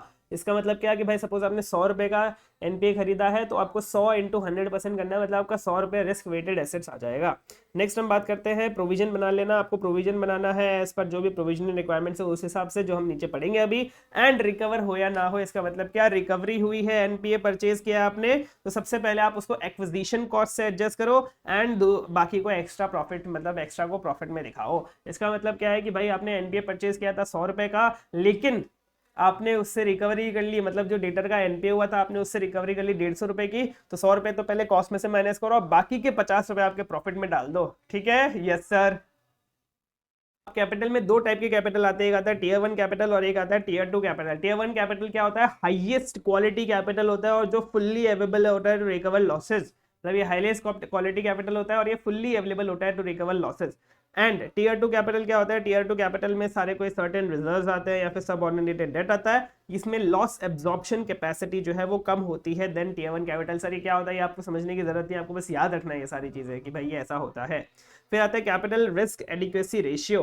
Capital risk adequacy ratio is basically eligible total capital, मतलब tier 1 and tier 2 capital into 100 divided by risk weighted assets, और ये मिनिमम करार है आपका 9% बैंक के लिए, मतलब बैंक को मिनिमम करार 9% मेंटेन करके चलना पड़ता है। ठीक है, यस सर। नेक्स्ट हम बात करते हैं current and savings accounts, CASA के बारे में, जिसको हम प्यार से कासा बोलते हैं। तो करंट एंड सेविंग अकाउंट्स को हमें अगर चेक करना है तो उसके लिए क्या क्या ऑडिट प्रोसीजर्स है, क्या क्या प्रोसीजर्स है भाई करंट एंड सेविंग्स अकाउंट्स के लिए? सबसे पहले आपको सैंपल बेसिस पे 4 चीजें करनी है। क्या बोला मैंने आपको? सैंपल बेसिस पे आपको 4 चीजें चेक करनी है। क्या चेक करना है? सबसे पहले जो भी कासा ओपन हुआ है उसका केवाईसी चेक कर लेना, इंडिविजुअल अकाउंट्स को चेक कर लेना, इंटरेस्ट को चेक कर लेना और कंफर्मेशन को चेक कर लेना, जो भी हम बैलेंस कंफर्मेशन भेजते हैं ना वो। तो ये 4 चीजें आप सैंपल बेसिस पे चेक कर लेना। फिर जो भी डेबिट है आपके करंट अकाउंट में, डेबिट बैलेंस है अगर करंट अकाउंट में, करंट अकाउंट पता है वो जो हमारे बिजनेस वाले खुलवाते हैं करंट अकाउंट जिसमें डेबिट क्रेडिट सब चलता रहता है, तो अगर उसमें डेबिट बैलेंस है तो उसको आप नेट मत करना विथ लायबिलिटीज। मतलब डेबिट बैलेंस का मतलब क्या है कि भाई हमारे एसेट्स है, बैंक के लिए वो एसेट्स है, तो एसेट्स को आप नेट करके न दिखाना लायबिलिटीज में, आपको उसको एडवांसेस में दिखाना पड़ेगा। समझे? इसका मतलब आप सिंपल सा ये समझो भाई, करंट अकाउंट में अगर कोई डेबिट बैलेंस है, डेबिट बैलेंस मतलब हमारे लिए क्या हो गया? एसेट। अगर बैंक का कोई एसेट है तो आप उसको लायबिलिटी से माइनस करके मत दिखाना, आप उसको अलग से एसेट्स में ही दिखाना, मतलब आप उसको अलग से एडवांसेस में ही दिखाना। एंड लास्ट में हम बात कर लेते हैं इन ऑपरेटिव एंड डोमेंट अकाउंट के बारे में। कौन से अकाउंट? इन ऑपरेटिव और डोमेंट अकाउंट। वो कौन से अकाउंट होते हैं? वो अकाउंट होते हैं जिसमें कोई भी ट्रांजेक्शन नहीं हुई है फॉर 2 ईयर्स, मतलब 2 साल से उसमें कोई भी ट्रांजेक्शन नहीं हुई है, उसको भी आपको वेरीफाई करना है सैंपल बेसिस पर। तो सैंपल बेसिस पर आपको 5 चीज़ों को वेरीफाई करना है। ठीक है, yes sir. Disclosure requirement for contingent liabilities. Contingent liabilities के लिए आपको क्या क्या डिस्क्लोज करना पड़ता है, मतलब क्या क्या कंटिंजेंट लायबिलिटीज है जिनको आपको डिस्क्लोज करना पड़ता है? पहले तो अदर आइटम्स, जो भी अदर आइटम्स है इनके अलावा वो सारे आपको डिस्क्लोज करनी है। फिर जो भी क्लेम्स है जिसको बैंक ने अभी तक एक्नॉलेज नहीं किया एज अ डेट, वो भी आपको कंटिंजेंट लायबिलिटी में डिस्क्लोज करनी है। कौन से क्लेम्स है? क्लेम्स किस लिए है? क्योंकि वो पार्टली पेड इन्वेस्टमेंट्स है, आपने इन्वेस्टमेंट्स तो कर दिया लेकिन वो पार्टली पेड है, आपने अभी तक पूरा पे नहीं किया है। ठीक है, आपने एक्सेप्टेंसेज, एंडोर्समेंट, अदर ऑब्लिगेशन। एक्सेप्टेंस मतलब क्या? आपने गारंटी को एक्सेप्ट कर लिया, जो भी आपने गारंटी दी है on behalf of other constituent, मतलब बहुत अलग लोगों, बाहर वाले लोगों के लिए जो भी आपने गारंटी दी है।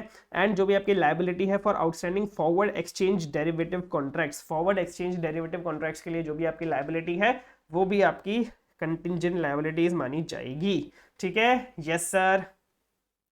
For contingent liability auditor shall obtain management representation letter. आपको मैनेजमेंट रिप्रेजेंटेशन लेना है। मैनेजमेंट रिप्रेजेंटेशन, यस सर, ये सेम है आपका रिटर्न रिप्रेजेंटेशन से, कि मैनेजमेंट से आपको रिटर्न रिप्रेजेंटेशन लेना है कि जो भी ऑफ बैलेंस शीट ट्रांजैक्शन है, मतलब वो ट्रांजैक्शन जो आपके बैलेंस शीट में नहीं आ रहे हैं उसको हम बोलते हैं ऑफ बैलेंस शीट ट्रांजैक्शन। तो जो भी ऑफ बैलेंस शीट ट्रांजैक्शन है वो आपने अकाउंट कर लिया बुक्स ऑफ अकाउंट्स में। अब मतलब क्या? Of balance sheet transaction. तो जो भी ऑफ बैलेंस शीट ट्रांजैक्शन है वो आपने एंटर किया है विद प्रोसीजर, जो भी प्रोसीजर के हिसाब से होना चाहिए था वैसे आपने एंटर किया है, एंड वो सपोर्टेड बाय अंडरलाइन डॉक्यूमेंट्स है। तो 3 पॉइंट हो गया आपके ऑफ बैलेंस शीट ट्रांजैक्शन के।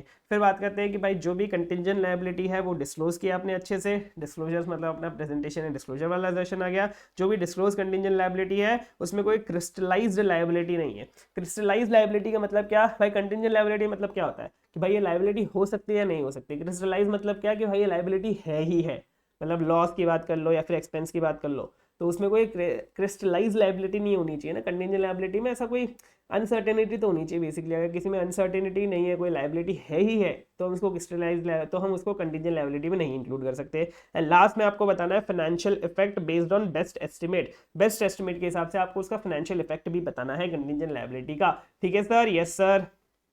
अब बात करते हैं कंटिंजेंट लायबिलिटी को आप चेक कैसे करोगे, क्या क्या प्रोसीजर्स होते हैं। तो आपको ये चेक करना है सबसे पहले नॉन फंड लायबिलिटी, मतलब वो फैसिलिटीज, वो लोन्स, मतलब वो लोन्स जो हम देते हैं लोगों को विच आर नॉट नॉन, मतलब जिसमें हम फंड ट्रांसफर नहीं करते बेसिकली, मतलब गारंटीज ये सब मान लो, ये सारी चीजें आप मान लो जिसमें हम फंड ट्रांसफर नहीं करते। तो वो बात ध्यान रखना है कि नॉन फंड बेस्ड फैसिलिटीज हम सिर्फ रेगुलर अपने कस्टमर्स को ही देंगे। ठीक है, नॉन फंड बेस्ड फैसिलिटीज हम अदर देन रेगुलर कस्टमर्स को नहीं देंगे। तो ये 2 पॉइंट आपके नॉन फंड के ही हो गए। फिर आगे आपका एलसीज और कंफर्ट लेटर्स, आपको चेक करना है भाई LCs for import of goods and comfort letters जो हमने दिया है वो कंसिडर एज कंटीजेंट लायबिलिटी हुए हैं या फिर नहीं हुए, एलसीज और कंफर्ट लेटर्स। एंड लास्ट में आता है आपका अकाउंटिंग। अकाउंटिंग में आपको चेक करना है अकाउंटिंग सिस्टम कोई एडिक्वेट रिकॉर्ड है या नहीं है, and completeness of recorded obligation, जो भी हमने अकाउंट किया है ऑब्लिगेशन वो कंप्लीट है या नहीं है। ये आपको 6 पॉइंट्स चेक करने हैं फॉर कंटिंजेंट लायबिलिटीज के ऑडिट प्रोसीजर्स के लिए। ठीक है सर, यस सर। नेक्स्ट हम बात करते हैं ऑडिटर्स रिपोर्ट की, कि भाई बैंक के लिए जब हम ऑडिटर्स रिपोर्ट बनाएंगे तब उसमें हमें क्या क्या चीज़ें इंक्लूड करनी पड़ेंगी। तो अगर हम नेशनलाइज्ड बैंक की बात करें, आपका क्वेश्चन आएगा नेशनलाइज्ड बैंक के लिए, तो नेशनलाइज्ड बैंक के लिए आप जो भी रिपोर्ट दोगे वो सीजी को दोगे। किसको दोगे?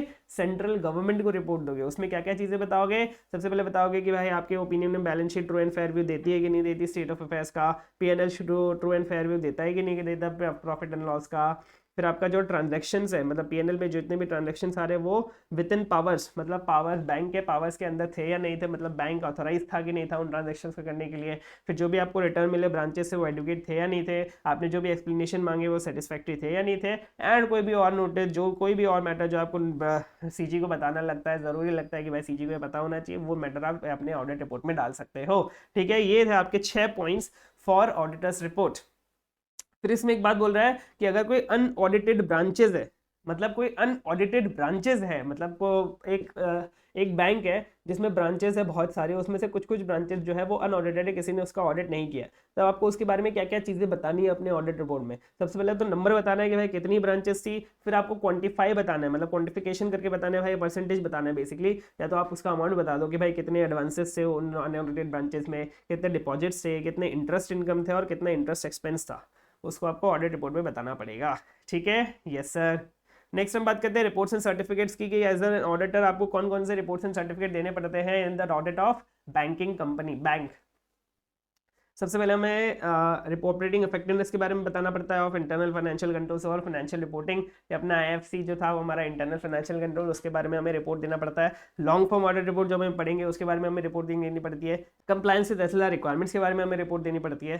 फिर रिपोर्ट देनी पड़ती है हमारे घोष कमेटी के फ्रॉड के बारे में, घोष कमेटी जो हमें फ्रॉड के बारे में बताती है, और जिलानी कमेटी जो हमारे इंटरनल कंट्रोल्स के बारे में बताती है। क्या बोला, हमें रिपोर्ट देनी है घोष कमेटी जो हमारे फ्रॉड के बारे में बताती है, एंड जिलानी कमेटी जो हमारे इंटरनल कंट्रोल के बारे में बताती है। फिर adverse credit deposit ratio in rural areas के बारे में भी हमें रिपोर्ट देनी है कि भाई रूरल एरियाज में कोई एडवर्स क्रेडिट डिपॉजिट रेशियो हुआ है या फिर नहीं हुआ है।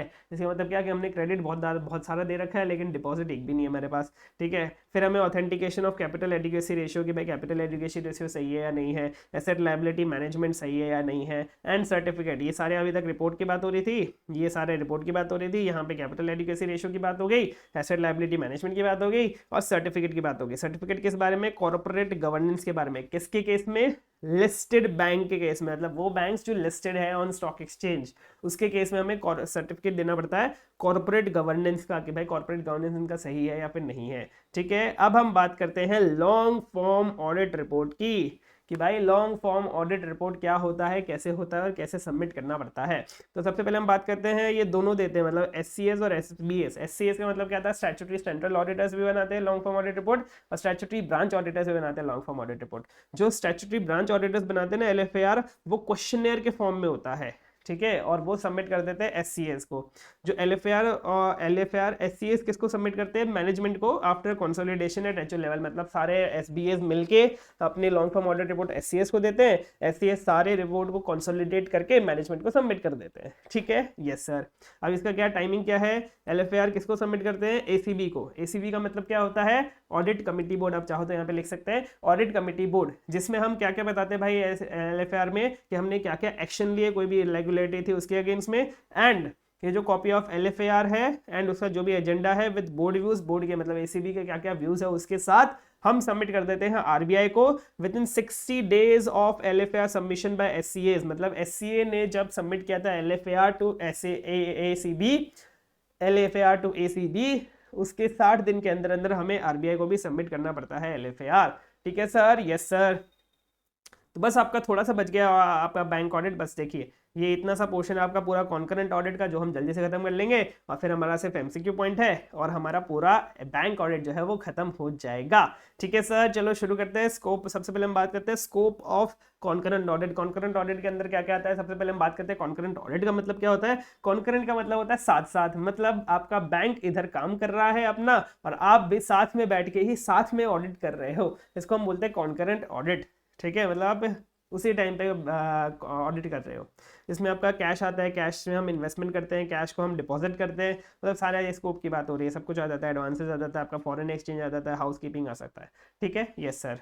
हम बात करते हैं फॉरेन एक्सचेंज के बारे में कि कॉन्करेंट ऑडिट के टाइम हम फॉरेन एक्सचेंज को कैसे चेक करेंगे, क्या क्या उसके ऑडिट प्रोसीजर्स होते हैं। तो यहाँ पे मैंने लिख दिया अकाउंट से रिलेटेड 3 पॉइंट है हमारे पास, और पैसा आना जाना से रिलेटेड हमारे पास 3 पॉइंट है। तो अकाउंट से रिलेटेड 3 पॉइंट्स क्या है कि भाई जो हमारा FCNR अकाउंट है, foreign currency non resident account है, उसमें हम चेक करेंगे कि जो भी डेबिट्स एंड क्रेडिट्स है वो परमिसेबल है या नहीं है। जो भी बैलेंसेज है हमारे नेक्स्ट नॉस्ट्रो अकाउंट्स में वो डिफरेंट करेंसीज में जो भी बैलेंसेज है हमारे पास वो विद इन लिमिट है या नहीं है। एंड तीसरा नॉस्ट्रो एंड वॉस्ट्रो अकाउंट को हम चेक करेंगे, उनका रिकंसिलिएशन और वेरिफिकेशन चेक करेंगे। ये 3 हमारे अकाउंट से रिलेटेड पॉइंट हो गए। फिर 3 हमारे पैसा आना जाना मतलब क्या, इनवर्ड आउटवर्ड रेमिटेंस आना जाना।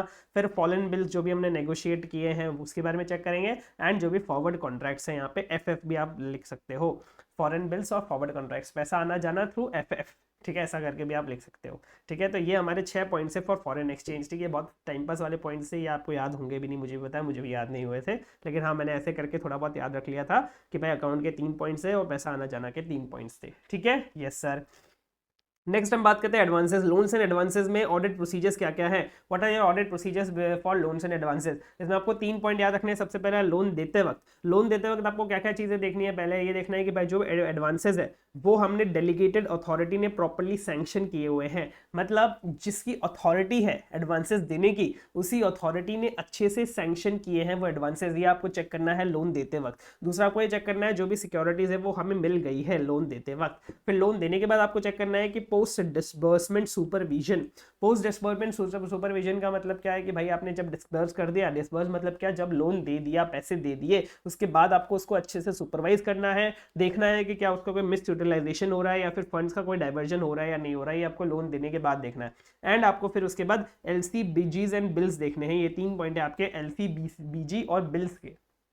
LC मतलब लेटर्स ऑफ क्रेडिट देखना है, BG मतलब बैंक गारंटी देखना है प्रॉपर्ली वर्डेड है या नहीं है, एंड बिल्स के लिए देखना है क्या फॉलोअप हो रहा है कि नहीं हो रहा, overdue of bills of exchange का।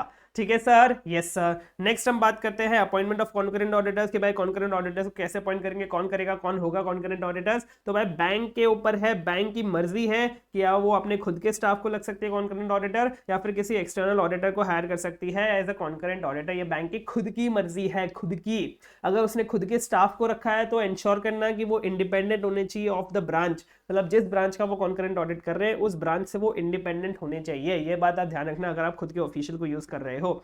जो भी हमारा ऑडिट कमेटी बोर्ड होगा वो डिसाइड करेगा maximum tenure of external auditors. अगर आपने एक्सटर्नल ऑडिटर्स को हायर किया है तो उसका मैक्सिमम टेन्योर कितना होगा ये ACB डिसाइड करेगा, लेकिन वो 5 साल से ज्यादा नहीं होना चाहिए। मतलब AC बोलेगा 4 साल है तो 4 साल चलेगा, AC बोलेगा 6 साल है तो 6 साल नहीं चलेगा, क्योंकि 5 साल से ज्यादा तो होना ही नहीं चाहिए। ठीक है, कंटिन्यूअसली, मतलब कंटिन्यूअसली 5 साल से ज़्यादा नहीं होना चाहिए। और अगर ब्रांच का कोई कॉन्करेंट ऑडिटर है तो उसका 3 साल से ज़्यादा नहीं होना चाहिए। 5 साल आपका पूरा HO की बात हो रही है, एंड 3 साल से ज़्यादा आपका ब्रांच का ऑडिटर एक साथ नहीं होना चाहिए कॉन्करेंट ऑडिटर।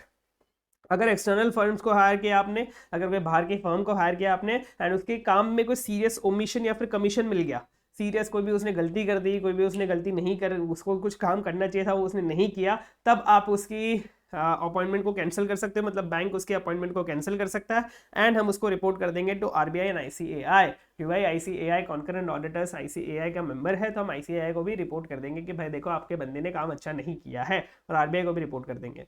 फिर आते हैं reporting systems of concurrent auditors, मतलब कॉन्करेंट ऑडिटर्स को क्या रिपोर्ट करना है, कैसे रिपोर्ट करना है। तो उनको रिपोर्ट करना है अपनी फाइंडिंग्स के बारे में, क्या फाइंडिंग्स है उनकी, और उनको जोन वाइज रिपोर्टिंग करनी है कैसे करनी है, जोन वाइज रिपोर्टिंग करनी है। और एनुअल रिपोर्ट किसको सबमिट करनी है, ACB is audit committee board of the bank, audit committee board को उसको सबमिट करनी है अपनी एनुअल रिपोर्ट। और before submission of annual report उसको डिस्कस करना है इंपॉर्टेंट इश्यूज। अगर वो जो इश्यूज है वो अगर माइनर है, मतलब माइनर इरेगुलरिटीज है, तो उसको आप टाइमली मैनर में रेक्टिफाई कर दो। लेकिन अगर सीरियस इरेगुलरिटी है तो उसको आप एचओ को रिपोर्ट करो, एचओ मतलब हेड ऑफिस को रिपोर्ट करो।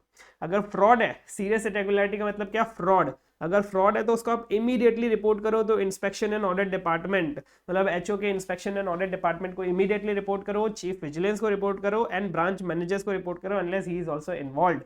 एंड लास्ट में फॉलो अप ले लो भाई, जो भी आपने रिपोर्ट दी थी उनका हाई प्रायोरिटी पे फॉलो अप ले लो, ठीक है, कि भाई वो रिपोर्ट में जो भी बोला था वो सही से चल रहा है या नहीं चल रहा है। अब हम बात करते हैं सारे एमसीक्यू पॉइंट्स के बारे में। इन पॉइंट्स पे आपको एमसीक्यू बहुत अच्छे से पूछ सकते हैं, ठीक है।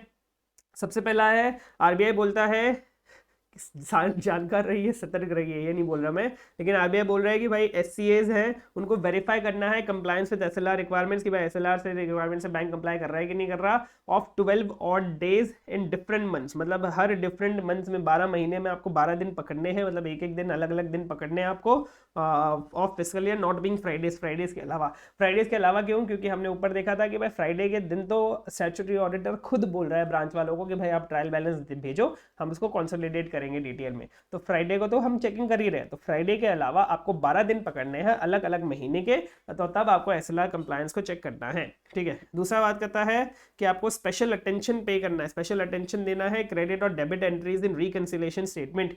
रिकंसिलिएशन स्टेटमेंट में जो भी डेबिट एंड क्रेडिट एंट्रीज आ रही है उन पे आपको स्पेशली ध्यान देना है। Remaining unresponded for more than 15 days, ये आपका है एमसीक्यू। 15 डेज से ज्यादा जो भी एंट्री है यार वो अनरिस्पॉन्डेड रह गई है रिकंसिलिएशन स्टेटमेंट में, तो उनको आपको ज्यादा अच्छे से ध्यान देना है।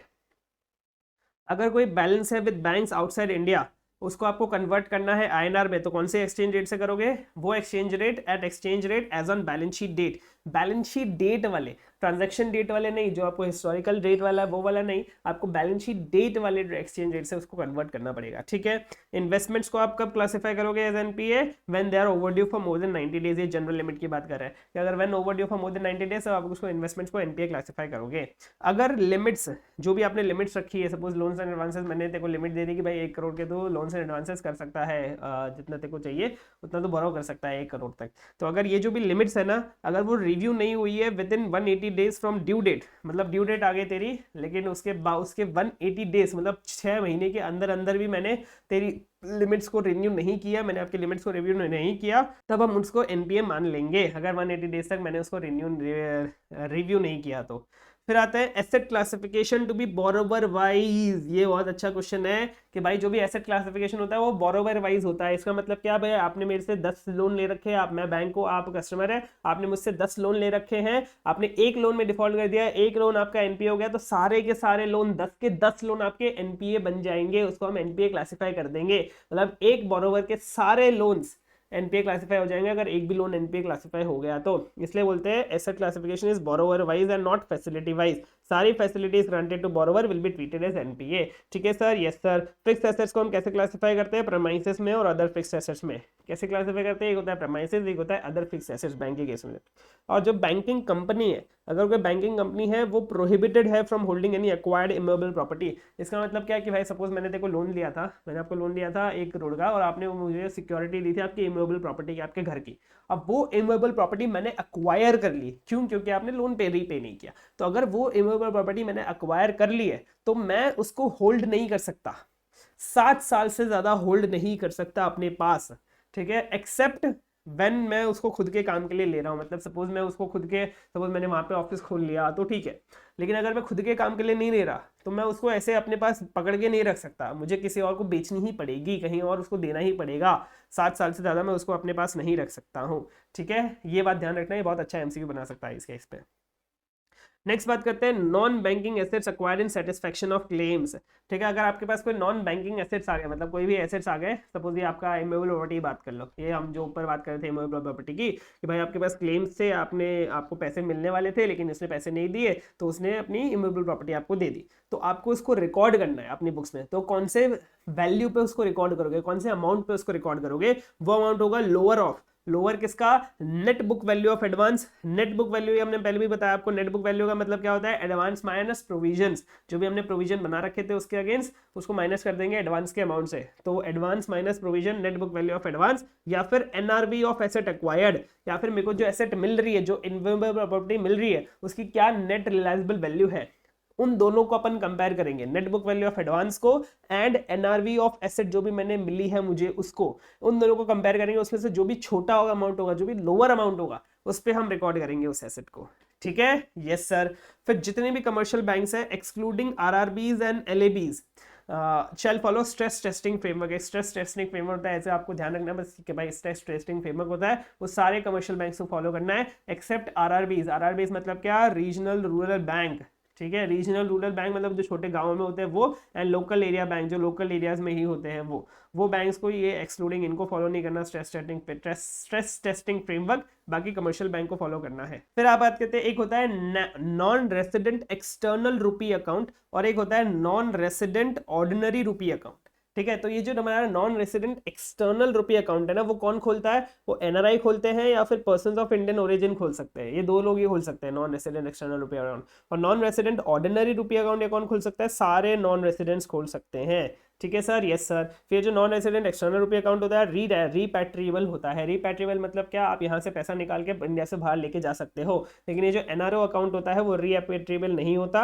Except for current income. आपकी करंट इनकम है जो आप इसमें डिपॉजिट कर रहे हो तो आप उसको बाहर लेके जा सकते हो, लेकिन आप जनरली बाहर लेकर नहीं जा सकते इनके पैसे को, ठीक है, यस सर। फिर बात करते हैं अपन for bulk deposits. Bulk deposits मतलब यहाँ पे वो टर्म डिपॉजिट्स की बात हो रही है। अगर कोई बल्क डिपॉजिट्स है, बल्क डिपॉजिट मतलब क्या, 2 करोड़ या उससे ज्यादा, ये क्या है, मोर देन या फिर इक्वल टू, मतलब 2 करोड़ या उससे ज्यादा फॉर शेड्यूल्ड कमर्शियल बैंक्स। अगर फॉर बल्क डिपॉजिट्स का मतलब क्या होता है, 2 करोड़ या उससे ज्यादा बड़े डिपॉजिट्स हैं तो उन पर आपको correct rate of interest verify करना है कि भाई करेक्ट रेट ऑफ इंटरेस्ट से हम उनको पैसे दे रहे हैं या फिर नहीं दे रहे हैं, इंटरेस्ट दे रहे हैं या फिर नहीं दे रहे हैं। फिर बात करते हैं डिपॉजिट्स है डेजिग्नेटेड इन फॉरेन करेंसीज। अगर फॉरेन करेंसी में कोई डिपॉजिट दिया गया है किसी ने, तो आपको देखना है कि जो इंटरेस्ट हम पे कर रहे हैं वो 360 डेज इन ईयर के बेसिस पे पे होना चाहिए, मतलब 365 डेज इन ईयर नहीं लेना अपने को 360 डेज इन ईयर लेना है। फिर इंटर ऑफिस ट्रांजेक्शन हो रहे हैं तो उसको हम बोरोइंग्स नहीं मानते हैं। फिर जो भी circular for recommendations of committee on legal aspects of banking fraud, मतलब बैंकिंग फ्रॉड के लिए एक कमिटी बनाई गई थी, उसके जो रिकमेंडेशंस है वो सिर्फ एससीबीज पे एप्लीकेबल है, मतलब शेड्यूल्ड कमर्शियल बैंक्स पे एप्लीकेबल है, रीजनल रूरल बैंक्स पे एप्लीकेबल नहीं है, ठीक है। बैंकिंग फ्रॉड्स वाले जो हमारे रिकमेंडेशंस है वो रीजनल रूरल बैंक्स पे एप्लीकेबल नहीं है। फिर जो रेम्यूनरेशन है कॉन्करेंट ऑडिटर की वो कौन फिक्स करेगा, ACB, audit committee board. And last में जो हमारा bulk paper of security paper है, मतलब हमारे पास जो सिक्योरिटी पेपर है वो बल्क में है, बहुत ज्यादा बल्क में है, तब हम उसको एसेट मानेंगे, एक्सपेंस नहीं मानेंगे। एसेट मानेंगे मतलब क्या, उसको राइट ऑफ करेंगे ओवर टाइम, मतलब इसको डिफर्ड रेवेन्यू एक्सपेंसेस भी बोल सकते हो, एसेट भी बोल सकते हो, लेकिन बस इसको ये ध्यान रखना कि इसको हम राइट ऑफ करेंगे ओवर टाइम। किसको, bulk paper of security paper, मतलब हमारे पास बहुत बल्क क्वांटिटी में सिक्योरिटी पेपर है, ठीक है सर, यस सर। ये था आपका बैंक ऑडिट और अब हम शुरू करने वाले हैं हमारा एनबीएफसी ऑडिट के साथ। तो चलिए शुरू करते हैं। एनबीएफसी का मतलब होता है non banking financial company. Sir ये नॉन बैंकिंग फाइनेंशियल कंपनी मतलब इसकी डेफिनेशन बात कर लेते हैं अपन। वो फाइनेंशियल इंस्टीट्यूशन जो कंपनी है वो नॉन बैंकिंग इंस्टीट्यूशन जिसका प्रिंसिपल बिजनेस है डिपॉजिट्स को रिसीव करना, मतलब लोगों से डिपॉजिट्स मंगवाना, ठीक है, या फिर कोई भी अदर नॉन बैंकिंग इंस्टीट्यूशन जिसको प्रीवियस अप्रूवल ऑफ सीजी के साथ आरबीआई ने स्पेसिफाई किया हुआ है, ठीक है, मतलब सीजी की अप्रूवल लेके आरबीआई ने स्पेसिफाई किया हुआ है। अब अगर कोई भी कंपनी को हम एनबीएफसी कब मानेंगे, जब उसके फाइनेंशियल एसेट्स का मतलब क्या होता है उससे आपको मतलब नहीं होना चाहिए, आपके आईएफआर में आपने अच्छे से सीखा होगा, लेकिन फाइनेंशियल एसेट्स जिसके financial assets 50% more than 50% of total assets हैं, मतलब उसके टोटल एसेट्स का 50% मोर देन 50% पार्ट जो है वो फाइनेंशियल एसेट्स है, तब हम उसको एनबीएफसी मानते हैं। और ये टोटल एसेट्स में आप माइनस कर लेना आपके इंटेंजिबल एसेट्स, मतलब आपके टोटल एसेट्स में इंटेंजिबल एसेट्स नहीं आएंगे। ये पहली कंडीशन हो गई। एंड दूसरी कंडीशन है जो इनकम है हमारी फाइनेंशियल एसेट से वो मोर देन 50% है हमारी gross income as per last audited financial statements, मतलब as per last audited financial statement जो हमारी ग्रॉस इनकम थी उससे ज्यादा उसके 50% मोर देन 50% हमारी इनकम है फ्रॉम फाइनेंशियल एसेट्स। अगर ये दोनों कंडीशन फुलफिल हो गई 50%, जिसको हम प्यार से बोलते हैं 50-50 कंडीशन, अगर ये दोनों 50-50 कंडीशन जो है वो फुलफिल हो गई तब हम इसको बोलेंगे कि भाई वो कंपनी एनबीएफसी है। एंड उसको रजिस्ट्रेशन लेना पड़ेगा बाय आरबीआई से उसको रजिस्ट्रेशन भी लेना पड़ेगा अगर ये कंडीशन वो फुलफिल कर देती है तो। अब अगर आप एक एनबीएफसी हो तो आपको दो कंडीशन फुलफिल करनी पड़ेगी under section 45 IA of RBI act. क्या कंडीशन है? सबसे पहला आपको लेना पड़ेगा सर्टिफिकेट ऑफ रजिस्ट्रेशन लेना पड़ेगा। एंड दूसरा आपका जो नेट ओन्ड फंड है वो 10 करोड़ का होना चाहिए। क्या बोला मैंने? सबसे पहले आपको सर्टिफिकेट ऑफ रजिस्ट्रेशन लेना पड़ेगा एंड दूसरा आपका जो नेट ओन्ड फंड है वो 10 करोड़ होना चाहिए।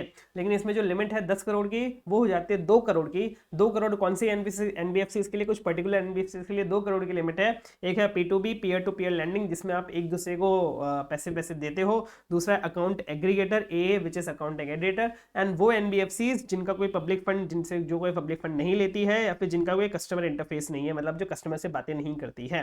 ठीक है, अगर आप ये वाली एनबीएफसीज हो तो आपके लिए नेट ओन फंड का क्राइटेरिया जो है वो 2 करोड़ है। बाकी सबके लिए नेट ओन फंड का क्राइटेरिया है वो है 10 करोड़। ठीक है सर? Yes sir. नेक्स्ट हम बात करते हैं company exempted from registration under RBI. मतलब वो कौन सी कंपनीज है जिनको आरबीआई से रजिस्ट्रेशन लेने की जरूरत नहीं है। अगर आप यहाँ पे देखेंगे ना वो सारी कंपनीज वही हैं जो किसी और के द्वारा रेगुलेट की जाती हैं। मतलब अगर कोई और उनको रेगुलेट कर रहा है तो आरबीआई को उनको रेगुलेट करने की जरूरत नहीं है। जैसे हाउसिंग फाइनेंस कंपनी जो एनएचबी रेगुलेट करता है, फिर सारे सेबी वाले आ जाएंगे। चार सेबी वाले कौन कौन से? मर्चेंट बैंकिंग कंपनी हो गया, स्टॉक एक्सचेंज हो गया, स्टॉक ब्रोकिंग हो गया और वेंचर कैपिटल फंड हो गया। फिर MCA ministry of corporate affairs हमारी निधि कंपनी, 12th क्लास में निधि याद होगा आपको।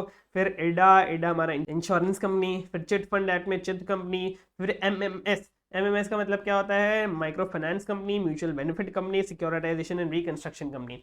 फिर वो सीआईसी कोर इन्वेस्टमेंट कंपनी, वो कोर इन्वेस्टमेंट कंपनी जो सिस्टमिकली इंपॉर्टेंट नहीं है। फिर अल्टरनेटिव इन्वेस्टमेंट फंड। और दूसरी वो सीआईसी जिसका एसेट साइज 100 करोड़ से कम है। यहाँ पे क्या है? 100 करोड़ से कम है। 100 करोड़ से कम है। लेकिन अगर दूसरी और कोई सीआईसी है जिसका 100 करोड़ से कम नहीं है तो वो सीआईसी भी हमारे एग्जाम्प्ट हो जाएगी आरबीआई के रजिस्ट्रेशन से अगर वो पब्लिक फंड को एक्सेस नहीं करती है, मतलब वो पब्लिक से पैसा नहीं उठाती है तो वो एग्जाम्प्ट हो जाएगी फ्रॉम रजिस्ट्रेशन अंडर आरबीआई। मतलब इन सारी कंपनीज को आरबीआई के अंडर रजिस्ट्रेशन लेने की जरूरत नहीं है। ठीक है सर? Yes sir. नेक्स्ट हम बात करते हैं एनबीएफसी कैटेगराइज। एनबीएफसी को हम कैसे कैटेगराइज करते हैं? सबसे पहले हम कैटेगराइज करते हैं deposit and non deposit taking में।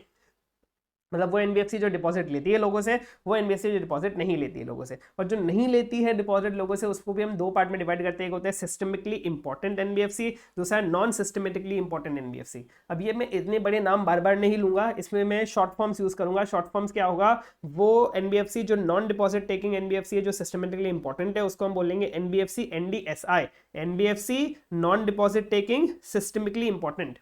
और वो एनबीएफसी जो नॉन सिस्टमेटिकली इंपॉर्टेंट है, नॉन डिपॉजिट टेकिंग है, उसको मैं सिर्फ सिंपली बोलूंगा NBFC ND is non deposit taking. और आप समझ जाएंगे कि भाई ऐसा ही नहीं लिखा हुआ है, मतलब ये नॉन सिस्टमेटिकली इंपॉर्टेंट है। ठीक है? Yes sir. ये मैं ऐसे खुद के मैंने नहीं बनाई, या ये आपके आईसीएम मॉड्यूल में दिए हुए हैं, तो मैंने आपको अच्छे से एक्सप्लेन कर दिया। तो अगर वो डिपॉजिट है तो उसको हम क्या बोलेंगे? सर सिंपल है, यहाँ पे एनबीएफसी ND लिखा हुआ है तो उसको हम बोलेंगे NBFC D। Yes sir. Yes. फिर आता है बाय काइंड ऑफ एक्टिविटीज के बेसिस पे भी हम एनबीएफसी को क्लासिफाई करते हैं। जैसे यहाँ पे हमने कुछ एनबीएफसी के एग्जांपल दिए हुए हैं। इन्वेस्टमेंट एंड क्रेडिट कंपनी है, इंफ्रास्ट्रक्चर फाइनेंस कंपनी है, सिस्टमिकली इंपॉर्टेंट सीआईसी है, इंफ्रास्ट्रक्चर डेट फंड है, माइक्रो फाइनेंस इंस्टीट्यूशन है, फैक्टर्स है, non operative financial holding NBFC भी है। ठीक है? Yes sir. अब हम बात करते हैं difference between banks and NBFC के। कब से आप एनबीएफसी बोल तो रहे हो, लेकिन बैंक और एनबीएफसी में डिफरेंस क्या होता है? उनको अलग से क्यों बोलते हैं हम एनबीएफसी? क्यों हम उसको नॉन बैंकिंग फाइनेंशियल कंपनी बोलते हैं? सबसे पहली बात यही है कि बैंक जो लेते हैं लोगों से current account, saving account, deposits लेते हैं, वहां पे जाके हम डिपॉजिट्स दे सकते हैं। लेकिन यहाँ पे कोई भी डिमांड डिपॉजिट्स एक्सेप्ट नहीं कर सकती। एनबीएफसी डिमांड डिपॉजिट्स एक्सेप्ट नहीं कर सकती। हाँ, वो चाहे तो टर्म डिपॉजिट्स एक्सेप्ट कर सकती है। ठीक है? कोई भी some NBFC can accept term deposits. दूसरा, अगर वो डिपॉजिट्स एक्सेप्ट नहीं कर सकती तो हम उस पर चेक्स भी नहीं लिख सकते। तो यही बोल रहे हैं कि भाई NBFCs are not part of payment and settlement system and can not issue cheques. इसमें हम चेक्स भी इशू नहीं कर सकते हैं। फिर डिपॉजिट्स के ऊपर हमारे इंश्योरेंस फैसिलिटी भी नहीं है। डीआईसी जीसी की हमारी इंश्योरेंस फैसिलिटी होती है, कुछ शायद कुछ लाख में कुछ हमारे डीआईसी की इंश्योरेंस फैसिलिटी होती है। वो इंश्योरेंस फैसिलिटी आपको एनबीएफसी के डिपॉजिट्स पे अवेलेबल नहीं है। एंड लास्ट में एनबीएफसीज को प्रायोरिटी सेक्टर की रिक्वायरमेंट्स को भी फुलफिल नहीं करना है। प्रायोरिटी सेक्टर के एक्सपोजर को भी फुलफिल नहीं करना है। इसका मतलब क्या होता है? कुछ प्रायोरिटी सेक्टर जैसे आपका एग्रीकल्चरल हो गया, एजुकेशन हो गया, इनके लिए ना बैंक्स के ऊपर ये कंडीशन होती है कि उनको इन एरियाज पे भी, इन प्रायोरिटी सेक्टर्स पे भी कुछ कुछ परसेंटेज ऑफ लोन्स देने पड़ेंगे, मिनिमम परसेंटेज ऑफ लोन देने पड़ेंगे। वैसे रिक्वायरमेंट्स आपका एनबीएफसी के पास नहीं है। ठीक है, ये आपके 4 पॉइंट है for difference between banks and NBFC. ठीक है सर, यस सर। फिर हम बात करते हैं कैपिटल रिक्वायरमेंट्स की। कैपिटल रिक्वायरमेंट्स की बात करूं तो देखो हमारा जो ये है एक बार मैं आपको ऊपर से बताता हूँ। हमारा जो डिपॉजिट है, deposit taking NBFC and non deposit taking systemically important NBFC, ये दोनों चीजें, ये दोनों एनबीएफसी एक साथ चलती है, मतलब इनके लिए एक रिक्वायरमेंट है, एक ही लॉज एंड रेगुलेशंस है। और जो हमारी एनबीएफसीज है non deposit taking non systemically important, मतलब ये वाली जो एनबीएफसी इसके लिए अलग रिक्वायरमेंट्स है।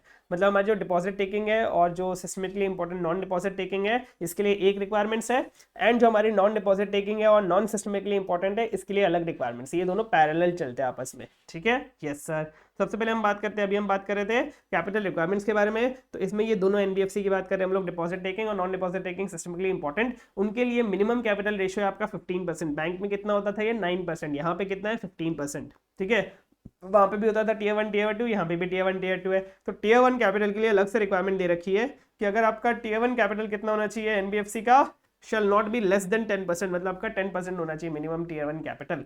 लेकिन ये other than MFI and IDF की बात कर रहे हैं। MFI is micro finance institution and IDF is infrastructure debt fund. ठीक है, ये आप एमसीक्यू में आ सकता है, बहुत छोटा सा पॉइंट है, बहुत बारीक वाला पॉइंट है कि भाई एमएफआई और आईडीएफ पे ये टियर 1 कैपिटल वाली रिक्वायरमेंट फुलफिल नहीं होती, लागू नहीं होती है। ठीक है, अगर कोई एनबीएफसी है जो लैंड कर रही है गोल्ड ज्वेलरी के अगेंस्ट, मतलब मुथूट फाइनेंस, मन्नापुरम फाइनेंस, उनकी बात हो रहे हैं, अभी हमें पैसा पता चलेगा भाई जो एनबीएफसी है वो गोल्ड ज्वेलरी के अगेंस्ट लैंड कर रही है या नहीं कर रही। अगर उसके फाइनेंशियल एसेट्स 50% और मोर, उसके जो फाइनेंशियल एसेट्स है 50% और मोर है, तो मतलब जो लोन्स है ना गोल्ड ज्वेलरी वाले, जिसके अगेंस्ट उसने गोल्ड ज्वेलरी के अगेंस्ट जो लोन दिया हुआ है, वो लोन अगर फाइनेंशियल एसेट्स की 50% और मोर है, तब हम ऐसे बोलेंगे कि भाई जो एनबीएफसी है वो गोल्ड ज्वेलरी में काम कर रही है। इसका मतलब क्या कि भाई अगर उसने 1-2 रुपए की गोल्ड ज्वेलरी के अगेंस्ट लोन दे रखे तो हमें फर्क नहीं पड़ता, फिर हम उस पर ये वाली रिक्वायरमेंट नहीं लगाएंगे, फिर उसका टियर 1 कैपिटल हमेशा 10% ही गिना जाएगा। लेकिन अगर वो ये वाली रिक्वायरमेंट को फुलफिल कर रही है कि मतलब वो जो लोन्स है वो फाइनेंशियल एसेट्स का 50% और मोर है, तो उसकी जो मिनिमम टियर 1 कैपिटल रिक्वायरमेंट है वो 12% हो जाएगी। ठीक है सर, यस सर। नेक्स्ट हम बात करते हैं रिस्क वेट फॉर एसेट्स। जो हम ऊपर आपके बैंक में देखा था कि भाई बैंक में रिस्क वेट कैसे होता है, क्या होता है, जब हम कैपिटल एडिक्वेसी रेशियो निकालते हैं तो उसमें जो डिनोमिनेटर में रिस्क वेटेड एसेट्स आता है, तो एसेट्स इनटू रिस्क वेट हम करते हैं तब हमें रिस्क वेटेड एसेट्स निकलता है। वैसे यहाँ पे बात कर रहे हैं कि भाई क्या होता है, कौन कौन सी एसेट्स का क्या क्या रिस्क वेट है। ठीक है, उसकी बात कर रहे हैं। तो ये सारी जितनी भी ये सारी एसेट्स है इनका रिस्क वेट जो है वो 0% है, जिसमें मेन मैं आपको बता देता हूँ fund based on claims on CG, direct loan investment in CG securities, CG guaranteed claims. CG guaranteed claims मतलब सीजी ने अगर क्लेम को गारंटी कर दिया तो भाई आपको 0% रिस्क वेट रखनी है। फिर आता है 20% की बात करते हैं। 20% किसका है, bonds of public sector banks या फिर SG guaranteed claims. SG guaranteed claims जो डिफॉल्ट में नहीं है या फिर जो डिफॉल्ट में है फॉर अप टू 90 डेज, मतलब उनको 90 डेज ही हुआ है डिफॉल्ट में, तो वो 20% में आ जाएगा, उनका रिस्क वेट क्या हो जाएगा 20%। फिर आते हैं ऑल एसेट्स कवरिंग पीपीपी या फिर पोस्ट कमर्शियल डेट ऑपरेशंस, वो हमारे 50% है उनका रिस्क वेट, एंड बाकी सब का रिस्क वेट जो है वो 100% है, सब का रिस्क वेट जो है वो 100% है। ठीक है सर, यस सर। नेक्स्ट हम बात करते हैं नया नया जो आपका जुड़ा है हमारे नवंबर 23 में, बहुत नया वो टॉपिक आया था ये, which was scale based regulation. Scale based regulation, इसमें हमारे एनबीएफसीज को 4 लेयर्स में डिवाइड किया गया है। कौन कौन से लेयर्स हैं, एक है बेस लेयर, फिर दूसरा है हमारे पास मिडल लेयर, फिर हमारे पास अपर लेयर, एंड चौथा है हमारे पास top layer. Base layer BL, middle layer ML, upper layer UL and top layer TL। ठीक है, यस सर। अब बेस लेयर में कौन कौन से एनबीएफसी आएंगे, बेस लेयर में एनबीएफसी ND। एनबीएफसी ND का मतलब क्या हो गया, non deposit taking non systemically important. तो non deposit taking non systemically important NBFC आएगी जिसका asset size below 1000 crore rupees है। क्या बोला मैंने, जिसका asset size below 1000 crore rupees है। ये वाला टॉपिक आप बहुत अच्छे से कर लेना है, बहुत ज्यादा इंपॉर्टेंट हो जाता है। इसमें आपका बहुत सारे क्वेश्चन आईसीआई ने कम से कम 4-5 क्वेश्चन तो इसी में दिए हुए हैं आपके आईसीआई मॉड्यूल पे, इसी टॉपिक पे। ठीक है, तो ये टॉपिक आपके लिए बहुत ज्यादा इंपॉर्टेंट है, इसलिए आपको बहुत अच्छे से करने की जरूरत है। ठीक है सर, यस सर। तो एनबीएफसी ND जिसका एसेट साइज बिलो 1000 करोड़ है, ठीक है। और बाकी इन बिलो वाले एनबीएफसीज, और ये हमेशा बीएल में ही रहेंगे, मतलब बेस लेयर में ही रहेंगे। ये जो 4 एनबीएफसी की बात करो, ये हमेशा बेस लेयर में ही रहेंगे, ये अपर लेयर में नहीं जाएंगे। कौन कौन से एनबीएफसी? सबसे पहला पेयर टू पेयर वाले, जो हमने ये चारों वही है जो हमने पहले पढ़े थे। पेयर टू पेयर वाले, अकाउंट एग्रीगेटर वाले, एनओएचएफसी। एनओएफएचसी के मतलब क्या था? Non operating financial holding company. Sir ये हमने कहाँ पढ़ा? ये तो मुझे याद ही नहीं, हमने पढ़ा भी था ऐसा कुछ? हमने पढ़ा था, मैं आपको बता देता हूँ हमने कहाँ पढ़ा था। हमने पढ़ा था यहाँ पे non operative financial holding company, ठीक है। यहीं पे ये आ रहा है एनओएफएचसी, ठीक है। एंड वो एनबीएफसीज जो पब्लिक फंड को अवेल नहीं कर रहे हैं या फिर जिनका कोई कस्टमर इंटरफेस नहीं है। फिर हम बात करते हैं मिडिल लेयर एनबीएफसी के बारे में। मिडिल लेयर में कौन कौन सी चीजें आती है? सबसे पहला एनबीएफसी डीज। एनबीएफसी डीज का मतलब क्या हो गया? वो एनबीएफसी जो डिपॉजिट टेकिंग है, सारी की सारी एनबीएफसी जो डिपॉजिट टेकिंग है इररेस्पेक्टिव ऑफ एसेट साइज, मतलब उनकी एसेट साइज कुछ भी, भले 1 रुपया उनकी एसेट या फिर उनके लाखों करोड़ों में एसेट है, वो सब मिडिल लेयर के अंदर आएंगी, ठीक है। फिर दूसरा आता है NBFC ND. NBFC ND, sir NBFC ND तो ऊपर आ रहा था। एनबीएफसी एनडी मतलब non deposit taking, non systematically important, with asset size of 1000 crore और मोर। यहाँ पे आ रहे थे लेस देन, बिलो 1000 करोड़, वो सारा बीएल में आ जाएगा। लेकिन जिसका एसेट साइज 1000 करोड़ और मोर है वो आपका यहाँ पे आ जाएगा, मिडिल लेयर में आ जाएगा, ठीक है सर। Yes sir. फिर स्टैंड अलोन प्राइमरी डीलर्स भी आपका मिडिल लेयर में आएगा। इंफ्रास्ट्रक्चर डेट फंड भी आपका मिडिल लेयर में आएगा। सीआईसी वाले भी मिडिल लेयर में आएगा। हाउसिंग फाइनेंस कंपनी भी मिडिल लेयर आएगा। एंड इंफ्रास्ट्रक्चर फाइनेंस कंपनी भी आपका मिडिल लेयर में आएगा। फिर नेक्स्ट हम बात करते हैं अपर लेयर की। अपर लेयर में कौन कौन से एनबीएफसी आएंगे? वो एनबीएफसी जो आरबीआई आइडेंटिफाई करेगा, जिसमें हमको एडवांस जो हमें रेगुलेटरी, मतलब उनमें जो हमें बेसिकली जिन पे हमें ज्यादा रेगुलेशंस लगाने की जरूरत है, वो वाले एनबीएफसी आएंगे। और टॉप 10 एलिजिबल एनबीएफसीज, मतलब टॉप 10 पूरे इंडिया में जितने भी टॉप 10 एनबीएफसीज हैं as per their asset size, मतलब एसेट साइज में, मतलब सपोज जो सबसे बड़ी एनबीएफसी है in terms of asset size, सबसे बड़ी टॉप 10 एनबीएफसी है, वो आपका अपर लेयर में आएंगी। एंड लास्ट में आता है हमारे पास, वो हमेशा अपर लेयर में आएंगी। लास्ट में आता है टॉप लेयर। टॉप लेयर हमेशा खाली रहेगा अनलेस किसी भी एनबीएफसी का सब्सटैंशियल इंक्रीज हो जाए उसके पोटेंशियल सिस्टमिक रिस्क में, मतलब उसका रिस्क बेसिकली बढ़ जाए, तो वो हमारा टॉप लेयर में आ जाएगा, ठीक है। यस सर, ये आपके एमसीक्यूज में बहुत सारा पूछा जा सकता है। इसमें नोट एक बात ध्यान दे लेना कि आपकी जो एनबीएफसी डिपॉजिट टेकिंग है, सीआईसी है, आईएफसी है, एचएफसी है, उसको हम मिडिल लेयर या फिर अपर लेयर में डालेंगे, कभी भी बेस लेयर में नहीं डालेंगे। क्या बिलो बेस लेयर में नहीं डालेंगे? क्या बोला मैंने? वापस से मैं एक बार बता देता हूं आपको। जो आपका एनबीएफसी डिपॉजिट टेकिंग, सीआईसी है, आईएफसी है, एचएससी है, उसको हम मिडिल लेयर फिर अपर लेयर में डालेंगे, बेस लेयर में नहीं डालेंगे। जो एसपीडी है, आईडीएफ है, वो हमेशा मिडिल लेयर में ही रहेंगी। जो यहाँ पे मैंने बोला ना, ये एसपीडी आईडीएफ, ये हमेशा मिडिल लेयर में ही रहेंगी, ये कहीं और नहीं जाएंगी, ठीक है। मतलब इसको कहीं और क्लासिफाई नहीं कर सकते हैं। जो आपका आईसीसी है, एमएफआई है, फैक्टर्स है, मॉर्गेज गारंटी है, वो किसी भी लेयर्स में हो सकती हैं, उसमें कोई ऐसे कोई उनके ऊपर कोई रेस्ट्रिक्शन नहीं है। गवर्नमेंट एनबीएफसी, अगर कोई गवर्नमेंट एनबीएफसी है तो वो बेस लेयर या फिर मिडिल लेयर में रहेगी, अपर लेयर में नहीं रहेगी, ठीक है। अगर कोई गवर्नमेंट एनबीएफसी है तो वो बेस लेयर में रहेगी या फिर मिडिल लेयर में रहेगी, अपर लेयर में नहीं रहेगी। फिर ये सिंपल, ये तो बात बोल रहा है कि भाई जो भी एनबीएफसी एनडी है, इसका मतलब क्या होता है? वो बेस लेयर के एनबीएफसी की बात कर रहा हूँ मैं। अगर मैं एनबीएफसी डी या फिर एनबीएफसी एनडी ऐसा ही बोलूँ तो मतलब मैं मिडिल लेयर या फिर अपर लेयर की बात कर रहा हूँ।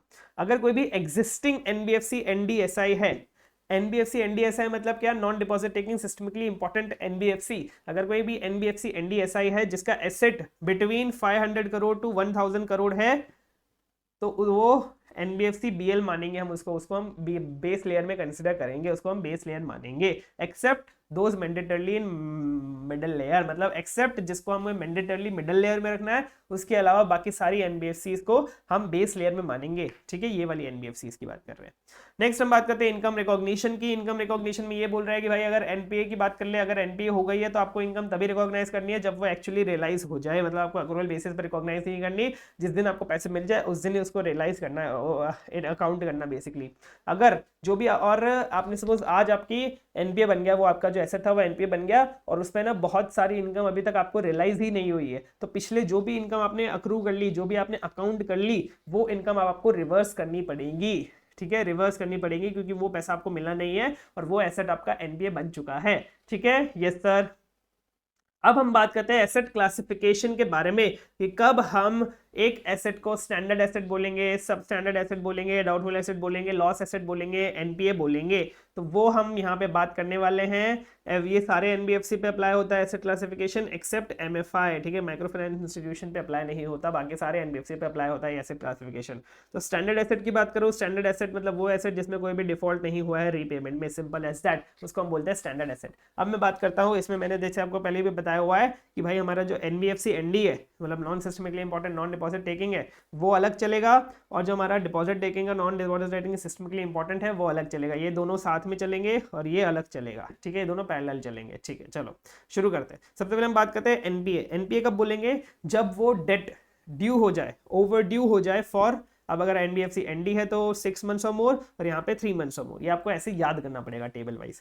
अगर ये तो हमारे पूरे सारे एनबीए सारे एसेट्स की बात होगी, लेकिन अगर स्पेसिफिकली मैं बात करूँ लीज और हायर परचेज की, तो लीज और हायर परचेज में हम एनपीए कब मानते हैं? जब ओवर ड्यू हो जाए फॉर 12 मंथ्स और मोर और 3 मंथ्स और मोर। यहाँ पे 3 मंथ्स तो सेम ही है, यहाँ पे बस 6 की जगह पे 12 कर दिया इन्होंने।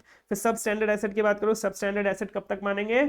जब हमने उसको एनबीए मान लिया और एनपीए मान के उसको अप टू 18 मंथ्स हुआ है यहाँ पे, और यहाँ पे अप टू 12 मंथ्स हुआ है। अगर ये 18 मंथ से ज्यादा हो गया तो उसको हम मान लेंगे loss assets, sorry doubtful assets, और अगर ये 12 मंथ से ज्यादा हो गया तो इसको हम मान लेंगे डाउटफुल एसेट, ठीक है, जिस जो मतलब सब स्टैंडर्ड एसेट बेसिकली रह चुका है, कितने महीने के लिए सब स्टैंडर्ड रह चुका है, ठीक है। Yes sir. नेक्स्ट हम बात करते हैं, इसमें ये बोल रहा है कि भाई अगर आपने ना उसके टर्म्स को रीनेगोशिएट कर दिया, मतलब कि भाई सपोज मैं ना पैसे पे नहीं कर पा रहा था, तो मैं बैंक के पास गया कि बैंक मैं पैसे पे नहीं कर पा रहा, आप मेरे टर्म्स रीनेगोशिएट कर दो ना, आप मुझे बाद में पैसे देने की अनुमति दे दो ना। तो बैंक ने बोला ठीक है जाओ आप बाद में पैसे दे देना। तो हम इसको स्टैंडर्ड एसेट नहीं मानेंगे। आप ऐसा मत बोलना अरे अब तो इसने कोई डिफॉल्ट नहीं किया, आप इसको स्टैंडर्ड एसेट मान लेते हैं, नहीं, इसको हम सब स्टैंडर्ड एसेट ही मानेंगे।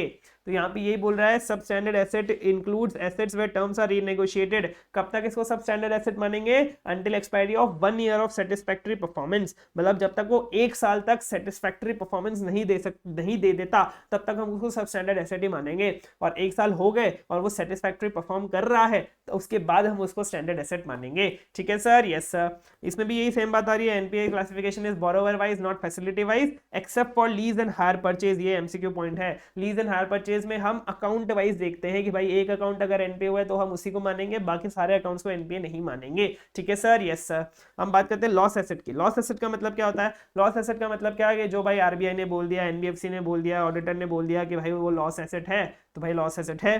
दूसरा, उसकी जो रिकवरेबिलिटी है, मतलब उसको हम रिकवरेबल नहीं कर सकते क्योंकि उसकी सिक्योरिटी के वैल्यू में इरोजन आ गया है। इरोजन मतलब क्या? कम हो गई उसकी वैल्यू।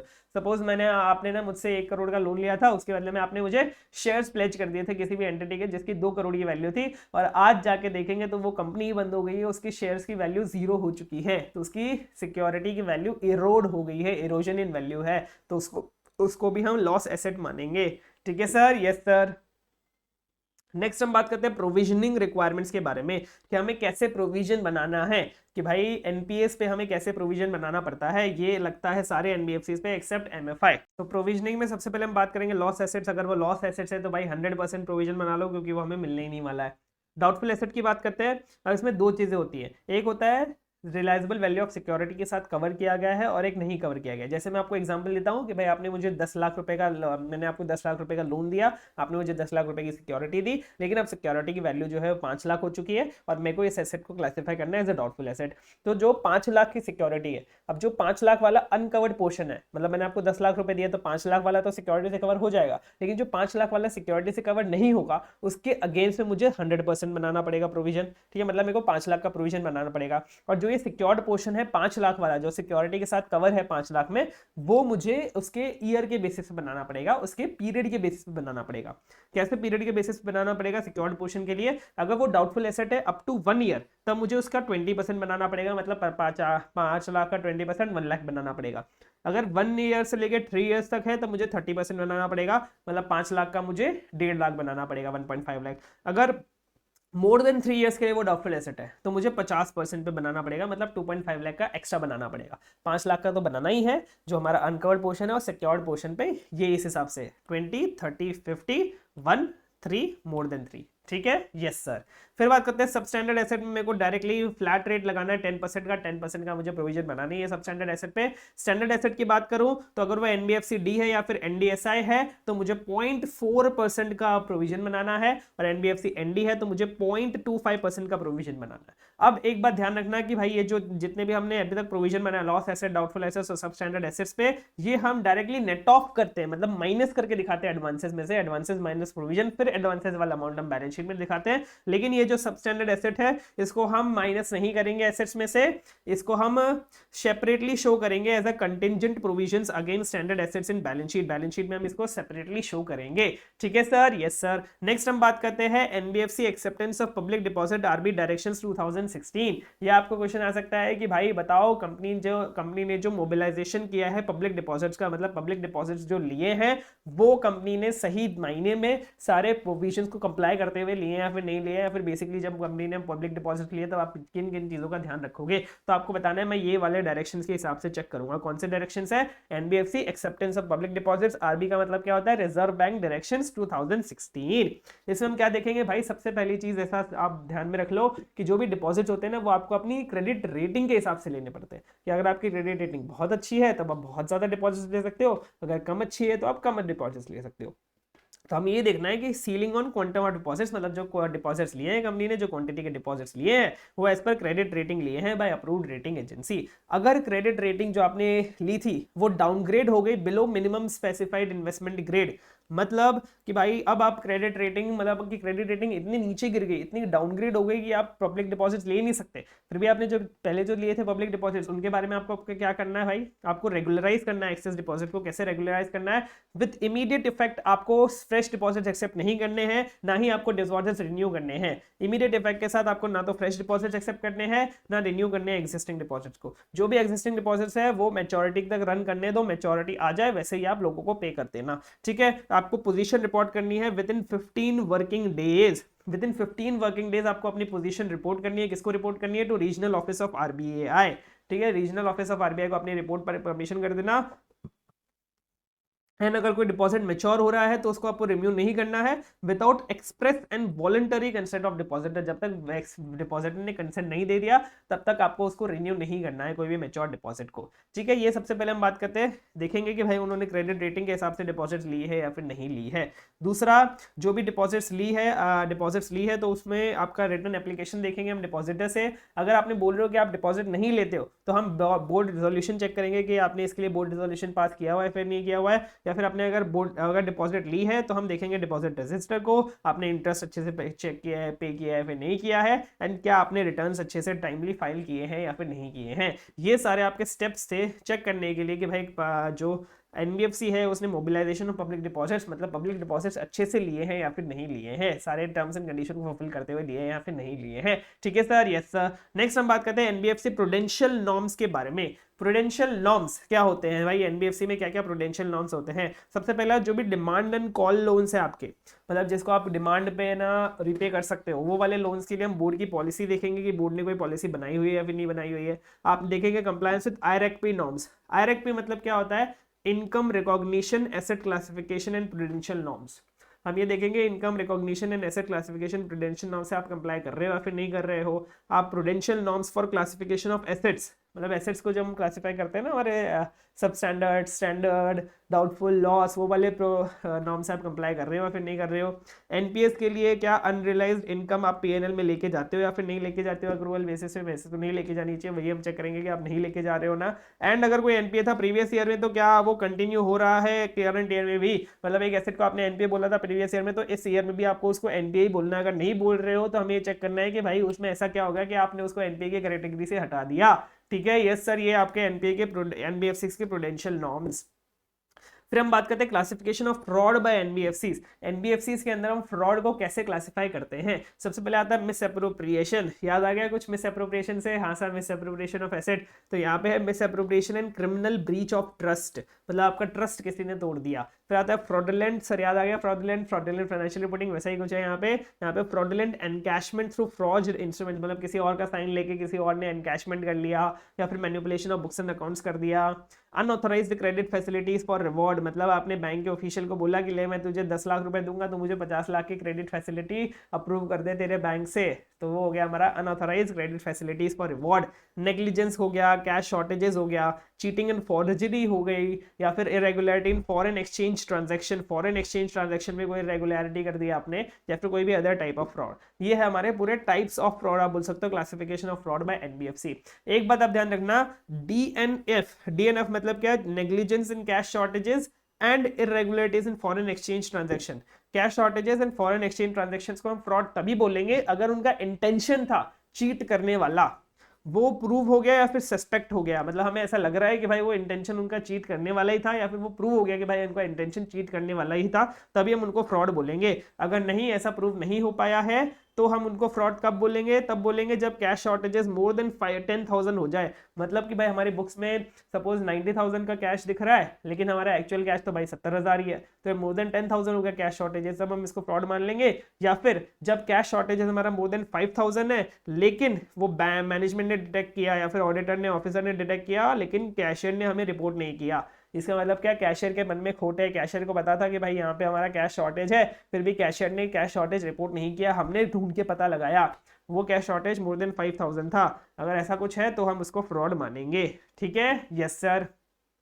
नेक्स्ट हम बात करते हैं audit checklist for ICC. ICC के लिए ऑडिट की चेकलिस्ट क्या है, मतलब हमें किन किन बातों का क्या क्या ध्यान रखना है, ऑडिट चेकलिस्ट क्या है। तो इसमें शेयर्स के लिए 3 पॉइंट है, डिविडेंड के लिए 1 पॉइंट है, इन्वेस्टमेंट के लिए 3 पॉइंट है हमारे पास। शेयर्स के लिए 3 पॉइंट क्या है, हमें ये फिजिकली वेरीफाई करना है सारे शेयर्स को, शेयर्स हेल्ड बाय डिपॉजिटरी है तो उनसे कंफर्मेशन लेना है, एंड लास्ट में हमें ये देखना है कि भाई एनबीएफसी ने खुद के शेयर्स के अगेंस्ट कोई सिक्योरिटी ग्रांट की है कि नहीं की है, लोन ग्रांट किया हुआ है कि नहीं किया हुआ है, मतलब आप खुद के शेयर्स लेके किसी और को लोन ग्रांट नहीं कर सकते, खुद के शेयर्स की सिक्योरिटी लेके लोन ग्रांट नहीं कर सकते। फिर हम बात करते हैं चौथा पॉइंट है मतलब डिविडेंड के लिए, आपको ये देखना है कि जो डिविडेंड है अगर वो डिक्लेयर हो गया तो हमने रिसीव किया, मतलब एनबीएफसी के पास आ जाना चाहिए। दूसरा, अगर इंटरेस्ट ड्यू है तो वो अकाउंट कर लो आप सिंपल, मतलब एक्सेप्ट एनपीएस, क्योंकि एनपीएस का आप इंटरेस्ट अगर ड्यू है तो अकाउंट नहीं कर सकते, आपको मिलेगा तो ही आप अकाउंट कर सकते हो। फिर अगर डिविडेंड है ऑन शेयर्स ऑफ कंपनी या फिर म्यूचुअल फंड्स पे तो आपको उसको कैश बेसिस पे रिकॉग्नाइज करना है, आपका एमसीक्यू पॉइंट है। डिविडेंड है शेयर्स कंपनी के, अगर आपके से शेयर्स मतलब कंपनी से कोई आपको डिविडेंड मिल रहा है या फिर आपको म्यूचुअल फंड से कोई डिविडेंड मिल रहा है तो आपको उसको कैश बेसिस पे रिकॉग्नाइज करना है, मतलब जब मिलेगा तभी रिकॉग्नाइज करना है। आपके पास ये ऑप्शन है, आप चाहो तो डिविडेंड को अक्रूवल बेसिस पे भी रिकॉग्नाइज कर सकते हो अगर कंपनी ने उसको डिक्लेयर कर दिया अपने एजीएम में, एंड आपका राइट टू रिसीव पेमेंट आपका हो गया है, मतलब आपको राइट टू रिसीव पेमेंट मिलने वाला है। ठीक है, ये आपका एक पॉइंट आता है। दूसरा पॉइंट बोल रहा है income from bonds of company, अगर बॉन्ड्स है कंपनी के उसकी इनकम आप अक्रूवल बेसिस पे रिकॉग्नाइज कर सकते हो only if interest rate is pre determined, अगर इंटरेस्ट रेट आपको पता है एंड इंटरेस्ट जो है वो service regularly and not in arrears, मतलब वो इंटरेस्ट आपको रेगुलरली पे किया जा रहा है। ठीक है, तो आप उसको ले सकते हो अक्रूवल बेसिस पे भी। ठीक है सर, यस सर। ये फिर हमारे पास है इन्वेस्टमेंट्स वाले पॉइंट। इन्वेस्टमेंट्स वाले पॉइंट क्या है कि भाई आप AS13 अकाउंटिंग पर इन्वेस्टमेंट्स को फॉलो कर रहे हो, आप वेरीफाई करोगे बोर्ड मीटिंग्स को for investment purchase sale of investments, and आप ये देखोगे इन्वेस्टमेंट्स की जो वैल्यू है वो एज पर प्रूडेंशियल नॉर्म्स है या नहीं है। ठीक है सर, यस सर। नेक्स्ट हम बात करते हैं audit report for NBFCs accepting deposits, मतलब वो एनबीएफसी जो एक्सेप्ट कर रही है डिपॉजिट को, उसके केसेस में उस एनबीएफसी के लिए आपको ऑडिट रिपोर्ट में क्या क्या चीजें इंक्लूड करनी है। सबसे पहले आपको ये देखना है कि क्या वो एनबीएफसी मतलब उसके पहले तो देखेंगे कि भाई वो क्रेडिट रेटिंग के हिसाब से एनबीएफसी एक्सेप्ट कर रही है या फिर नहीं कर रही है। दूसरा, उसका कैपिटल एडिक्वेसी रेशियो करेक्ट है या नहीं है। तीसरा, अगर उसने डिपॉजिट्स लिया है तो क्या एक्सेस में लिया है या फिर नहीं लिया है, मतलब एक्सेस में लिया है क्या उसके परमिसिबल लिमिट से। फिर चौथा, उसने किसी वायलेशन को रिस्ट्रिक्शन को वायलेट किया है या फिर नहीं किया है, या फिर उसने डिफॉल्ट किया है पेमेंट में या फिर नहीं किया, डिफॉल्ट किया पेमेंट में ऑफ इंटरेस्ट एंड प्रिंसिपल, क्या उसने प्रूडेंशियल नॉर्म्स को कंप्लाई किया है, क्या उसने डिपॉजिट्स के रिटर्न को फाइल किया इन एनबीएस 1। ये आपका एमसीक्यू में आ सकता है कि भाई आपको एनबीएस 1 में डिपॉजिट्स के रिटर्न को फाइल करना पड़ता है, तो क्या उसने एनबीएस 1 में, एनबीएस मतलब क्या, नॉन बैंकिंग सुपरविजन ऐसा आप बोल सकते हो, तो नॉन बैंकिंग सुपरविजन 1 में क्या उसने अपने डिपॉजिट्स के रिटर्न को फाइल किया है या फिर नहीं किया है, एंड क्या उसने आरबीआई को क्वार्टरली रिटर्न सबमिट की है ऑन प्रूडेंशियल नॉर्म्स। ठीक है, ये आपके 6 पॉइंट है आपको जो इंक्लूड करने हैं, 6-7 पॉइंट है जो आपको इंक्लूड करने हैं आपके ऑडिट रिपोर्ट में। कौन से audit report? For NBFCs accepting public deposits. अब हम बात करते हैं audit report for all NBFC, सारी एनबीएफसी के केस में आपको क्या ऑडिट रिपोर्ट में इंक्लूड करना है? सबसे पहले आपको ये देखना है कि अगर वो एनबीएफसी है तो क्या वो प्रिंसिपल बिजनेस क्राइटेरिया मीट कर रही है या फिर नहीं कर रही। सर ये प्रिंसिपल बिजनेस क्राइटेरिया मतलब क्या होता है? वही क्राइटेरिया, वो 50-50 वाला क्राइटेरिया, कि वो 50-50 वाला क्राइटेरिया मीट कर रही है या फिर नहीं कर रही। एंड क्या उसने सर्टिफिकेट ऑफ रिजर्वेशन, क्या रिजर्वेशन क्या रजिस्ट्रेशन ऑब्टेन कर लिया या फिर नहीं कर लिया। अगर वो सर्टिफिकेट ऑफ रजिस्ट्रेशन ऑब्टेन कर लेती है तो हमें ये देखना है कि क्या वो होल्ड कर सकती है सर्टिफिकेट ऑफ रजिस्ट्रेशन को as on 31 March of the year, मतलब एज ऑन 31 मार्च को हमें देखना है कि क्या एज ऑन दिस डेट वो सर्टिफिकेट ऑफ रजिस्ट्रेशन को होल्ड करने के लायक है या नहीं है, मतलब वो अपना 50-50 क्राइटेरिया फुलफिल करती है या फिर नहीं करती है। एंड क्या वो अपनी एनओएफ रिक्वायरमेंट को भी फुलफिल करती है या फिर नहीं करती है। ठीक है, एक बात ध्यान रखना, हर एनबीएफसी को एक सर्टिफिकेट देना पड़ता है from its auditors, from its statutory auditor, कि वो एलिजिबल है सर्टिफिकेट ऑफ रजिस्ट्रेशन होल्ड करने के लिए। किसको देना पड़ता है? Regional office of non banking supervision, क्योंकि नॉन बैंकिंग फाइनेंशियल कंपनी है, वैसे non banking supervision under whose registration NBFC is registered, मतलब जिसके रजिस्ट्रेशन के अंदर वो रजिस्टर्ड है। कब पे करना पड़ता है, कब देना पड़ता है certificate? Within 1 month from the date of finalisation of balance sheet, जिस दिन हमने बैलेंस शीट फाइनलाइज कर दी उसके 1 महीने के अंदर अंदर, या फिर 30th December which ever is earlier. यहाँ पे 31 दिसंबर नहीं है, 30th दिसंबर, ये बात ध्यान रखना, ऐसे बहुत इसमें घुमा देगा। तो 30th December which ever is earlier, दोनों में से जो भी पहला है, ठीक है, उससे उसमें आपको सर्टिफिकेट देना पड़ता है स्टैट्यूटरी ऑडिटर का। ठीक है, यस सर। अब हम बात करते हैं, हमने यहाँ पे बात कर ली सारे एनबीएफसी की जो एक्सेप्ट कर रही है डिपॉजिट्स को, यहाँ पे हमने सारे एनबीएफसी की बात कर ली। अब हम बात करेंगे वो एनबीएफसी जो एक्सेप्ट नहीं कर रही डिपॉजिट्स को, तो उसके बेसिस में उसमें हमें क्या क्या ऑडिट रिपोर्ट में इंक्लूड करना पड़ता है। सबसे पहले हम ये देखेंगे क्या उन्होंने बोर्ड रेजोल्यूशन पास किया है कि वो एनबीएफसी डिपॉजिट एक्सेप्ट नहीं करेगी, क्या उसने डिपॉजिट को एक्सेप्ट कर लिया, फिर भी क्या उसने कंप्लाई किया सारे प्रूडेंशियल नॉर्म से। अगर वो एनबीएफसी एनडीएसआई है, मतलब non deposit systemically important NBFC है, तब हमें ये देखना है कि क्या कैपिटल एडुकेसी रेशियो जो एनबीएस 7 में है वो करेक्ट है या नहीं है। यहाँ पे भी हमने करेक्ट देखा था कैपिटल एडुकेसी रेशियो, यहाँ पे भी हम सेम वही चीज़ देखेंगे, बस यहाँ पे एनबीएस 7 एक और चीज़ आ गई। फिर हम देखेंगे कि जो कंपनी आरबीआई को उन्होंने फाइल किया ना annual statement of capital funds, वो सही है या फिर नहीं है, वो भी उन्होंने एनबीएस 7 में ही फाइल किया होगा। एंड अगर वो माइक्रो फाइनेंस इंस्टीट्यूशन है तो क्या करेक्टली क्लासिफाइड है एज माइक्रो फाइनेंस इंस्टीट्यूशन। ठीक है, यस सर। अब हम बात करते हैं, बस हमारा थोड़ा सा रह गया है चैप्टर, एंड फिर हमारा ये पूरा का पूरा चैप्टर ही खत्म हो जाएगा। बैंक एंड एनबीएफसी ऑडिट का बहुत छोटा सा रह गया, बहुत इजी पोर्शन रह गया हमारा। अगर कोई एनबीएफसी है which is not required to hold certificate of registration subject to condition, मतलब कुछ कंडीशन को आप फुलफिल कर लो फिर आपको सर्टिफिकेट ऑफ रजिस्ट्रेशन होल्ड करने की जरूरत नहीं है, तब हमें ये देखना है, तब हमें ये स्टेटमेंट को इंक्लूड करना है कि कंपनी अपनी कंडीशंस को कंप्लाई कर रही है या फिर नहीं कर रही है। ऑडिटर को ये अपनी स्टेटमेंट में इंक्लूड करना पड़ेगा। दूसरा, अगर कोई भी ऊपर वाली जो स्टेटमेंट जो भी हमने 3 हेडिंग पढ़ी यहाँ पे सारे एनबीएफसीज के लिए, नॉन डिपॉजिट्स के लिए, डिपॉजिट्स वालों के लिए, जो भी हमने यहाँ पे पढ़ी, उसमें अगर कुछ भी हमने अनफेवरेबल या फिर क्वालिफाइड स्टेटमेंट दिया है ऑडिटर ने, तो हमें उसका रीजन भी देना पड़ेगा क्यों हम क्वालिफाइड या फिर अनफेवरेबल स्टेटमेंट दे रहे हैं। फिर अब हम बात करते हैं, इंपॉर्टेंट टॉपिक है, आपको इसको इंपॉर्टेंट मार्क कर सकते हो, auditor to submit exception report to RBI. Auditor को सबमिट करनी पड़ती है एक्सेप्शन रिपोर्ट। अभी एक्सेप्शन रिपोर्ट क्या होती है भाई? एक्सेप्शन रिपोर्ट में क्या आता है मैं आपको बताता हूं। अगर जो भी आपके ऊपर स्टेटमेंट्स थी ना, जो भी आपने 3 कैटेगरीज पढ़ी, वो 3 कैटेगरीज में अगर कोई भी आइटम आपकी अनफेवरेबल थी या फिर क्वालिफाइड थी, ठीक है, तो आपको ये एक्सेप्शन रिपोर्ट देनी है। या फिर अगर कंपनी ने कंप्लाई नहीं किया, किसके साथ कंप्लाई नहीं किया? Chapter 3B of RBI act के साथ कंप्लाई नहीं किया, या फिर NBFC acceptance of public deposits RBI directions 2016 जो हमने ऊपर पढ़े थे उनके साथ कंप्लाई नहीं किया, या फिर एनबीएफसी एनडीआरबी डायरेक्शंस, एनडी मतलब क्या अपना non deposit non systemically important, या फिर NBFC D and NDSI RB direction 2016 के साथ कंप्लाई नहीं किया, तो आपको एक्सेप्शन रिपोर्ट देनी है। तो ऑडिटर को रिपोर्ट करना है एक्सेप्शन रिपोर्ट में, किसको रिपोर्ट करना है? Regional office of non banking supervision of RBI. ठीक है, यस सर। अब duty of auditor under above para is to report only on contraventions and not on compliance. मतलब आपको ये नहीं बताना कि हाँ एनबीएफसी ने इसके साथ कंप्लाई किया, इसके साथ कंप्लाई किया, इसके साथ कंप्लाई किया, आपको बताना है किसके साथ कंप्लाई नहीं किया। कंप्लाई कर दिया तो हमें कोई मतलब नहीं है, आपको ये नहीं बताना कि कंप्लाई कर लिया। ठीक है, यस सर। यह है आपका एक्सेप्शन रिपोर्ट के बारे में। नेक्स्ट हम बात करते हैं applicability of Ind AS. NBFC पे कैसे इंड एएस लगता है भाई? पीरियड स्टार्टिंग 1 अप्रैल 2018, 1 अप्रैल 2018 से उन एनबीएफसी पे लगेगा जिनका नेटवर्थ 5 करोड़ और मोर है, और उन एनबीएफसी के जितने भी holding subsidiary joint venture associate company है उन सब पे भी लग जाएगा 1 अप्रैल 2018 से। 1 अप्रैल 2019 से उन एनबीएफसी पे लगेगा जिनका नेटवर्थ 250 करोड़ और मोर है और उनके holding subsidiary joint venture associate company पे भी लग जाएगा।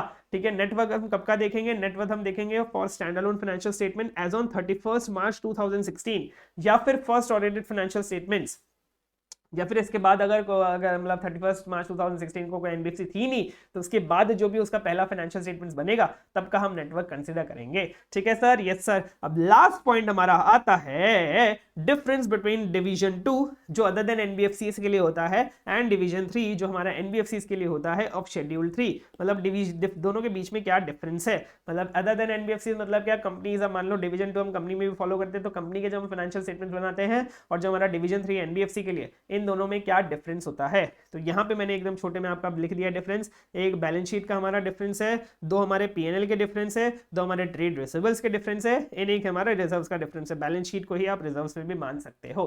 ठीक है, तो सबसे पहले बैलेंस शीट वाले देख लेते हैं कि भाई एनबीएफसी जो है वो बैलेंस शीट को प्रेजेंट कर सकती है in order of liquidity. Order of liquidity मतलब क्या, पहले कैश कर दिया, फिर बैंक कर दिया, फिर लास्ट में सबसे आ जाएगा फिक्स एसेट्स। अब देखेंगे कंपनी में क्या होता है, पहले फिक्स एसेट होता है, लेकिन एनबीएफसी लास्ट में फिक्स एसेट्स रख सकती है। मतलब इन ऑर्डर ऑफ लिक्विडिटी भी अपनी बैलेंस शीट को सॉर्ट कर सकती है। ठीक है, जो अदर कंपनी को अलाउड नहीं है। ठीक है, फिर बैलेंस शीट में क्या आता है, रिजर्व। तो जो भी कंडीशंस है ना for distribution of statutory reserve, जो भी स्टैट्यूटरी रिजर्व है, जो लॉ के हिसाब से हमने रिजर्व बनाया, उनको डिस्ट्रीब्यूट करने के लिए जो भी कंडीशंस है वो हमें बतानी पड़ती है, वो हमें सेपरेटली डिस्क्लोज करनी पड़ती है एनबीएफसी के केसेस में। ठीक है, सेपरेटली डिस्क्लोज करनी पड़ती है। हम बात करते हैं पीएनएल में, एनबीएफसी में सेपरेटली डिस्क्लोज करना पड़ता है हमें अदर इनकम और अदर एक्सपेंसेस को। कौन से अदर इनकम और कौन से अदर एक्सपेंसेस को, जो एक्सीड करते हैं 1% ऑफ टोटल इनकम।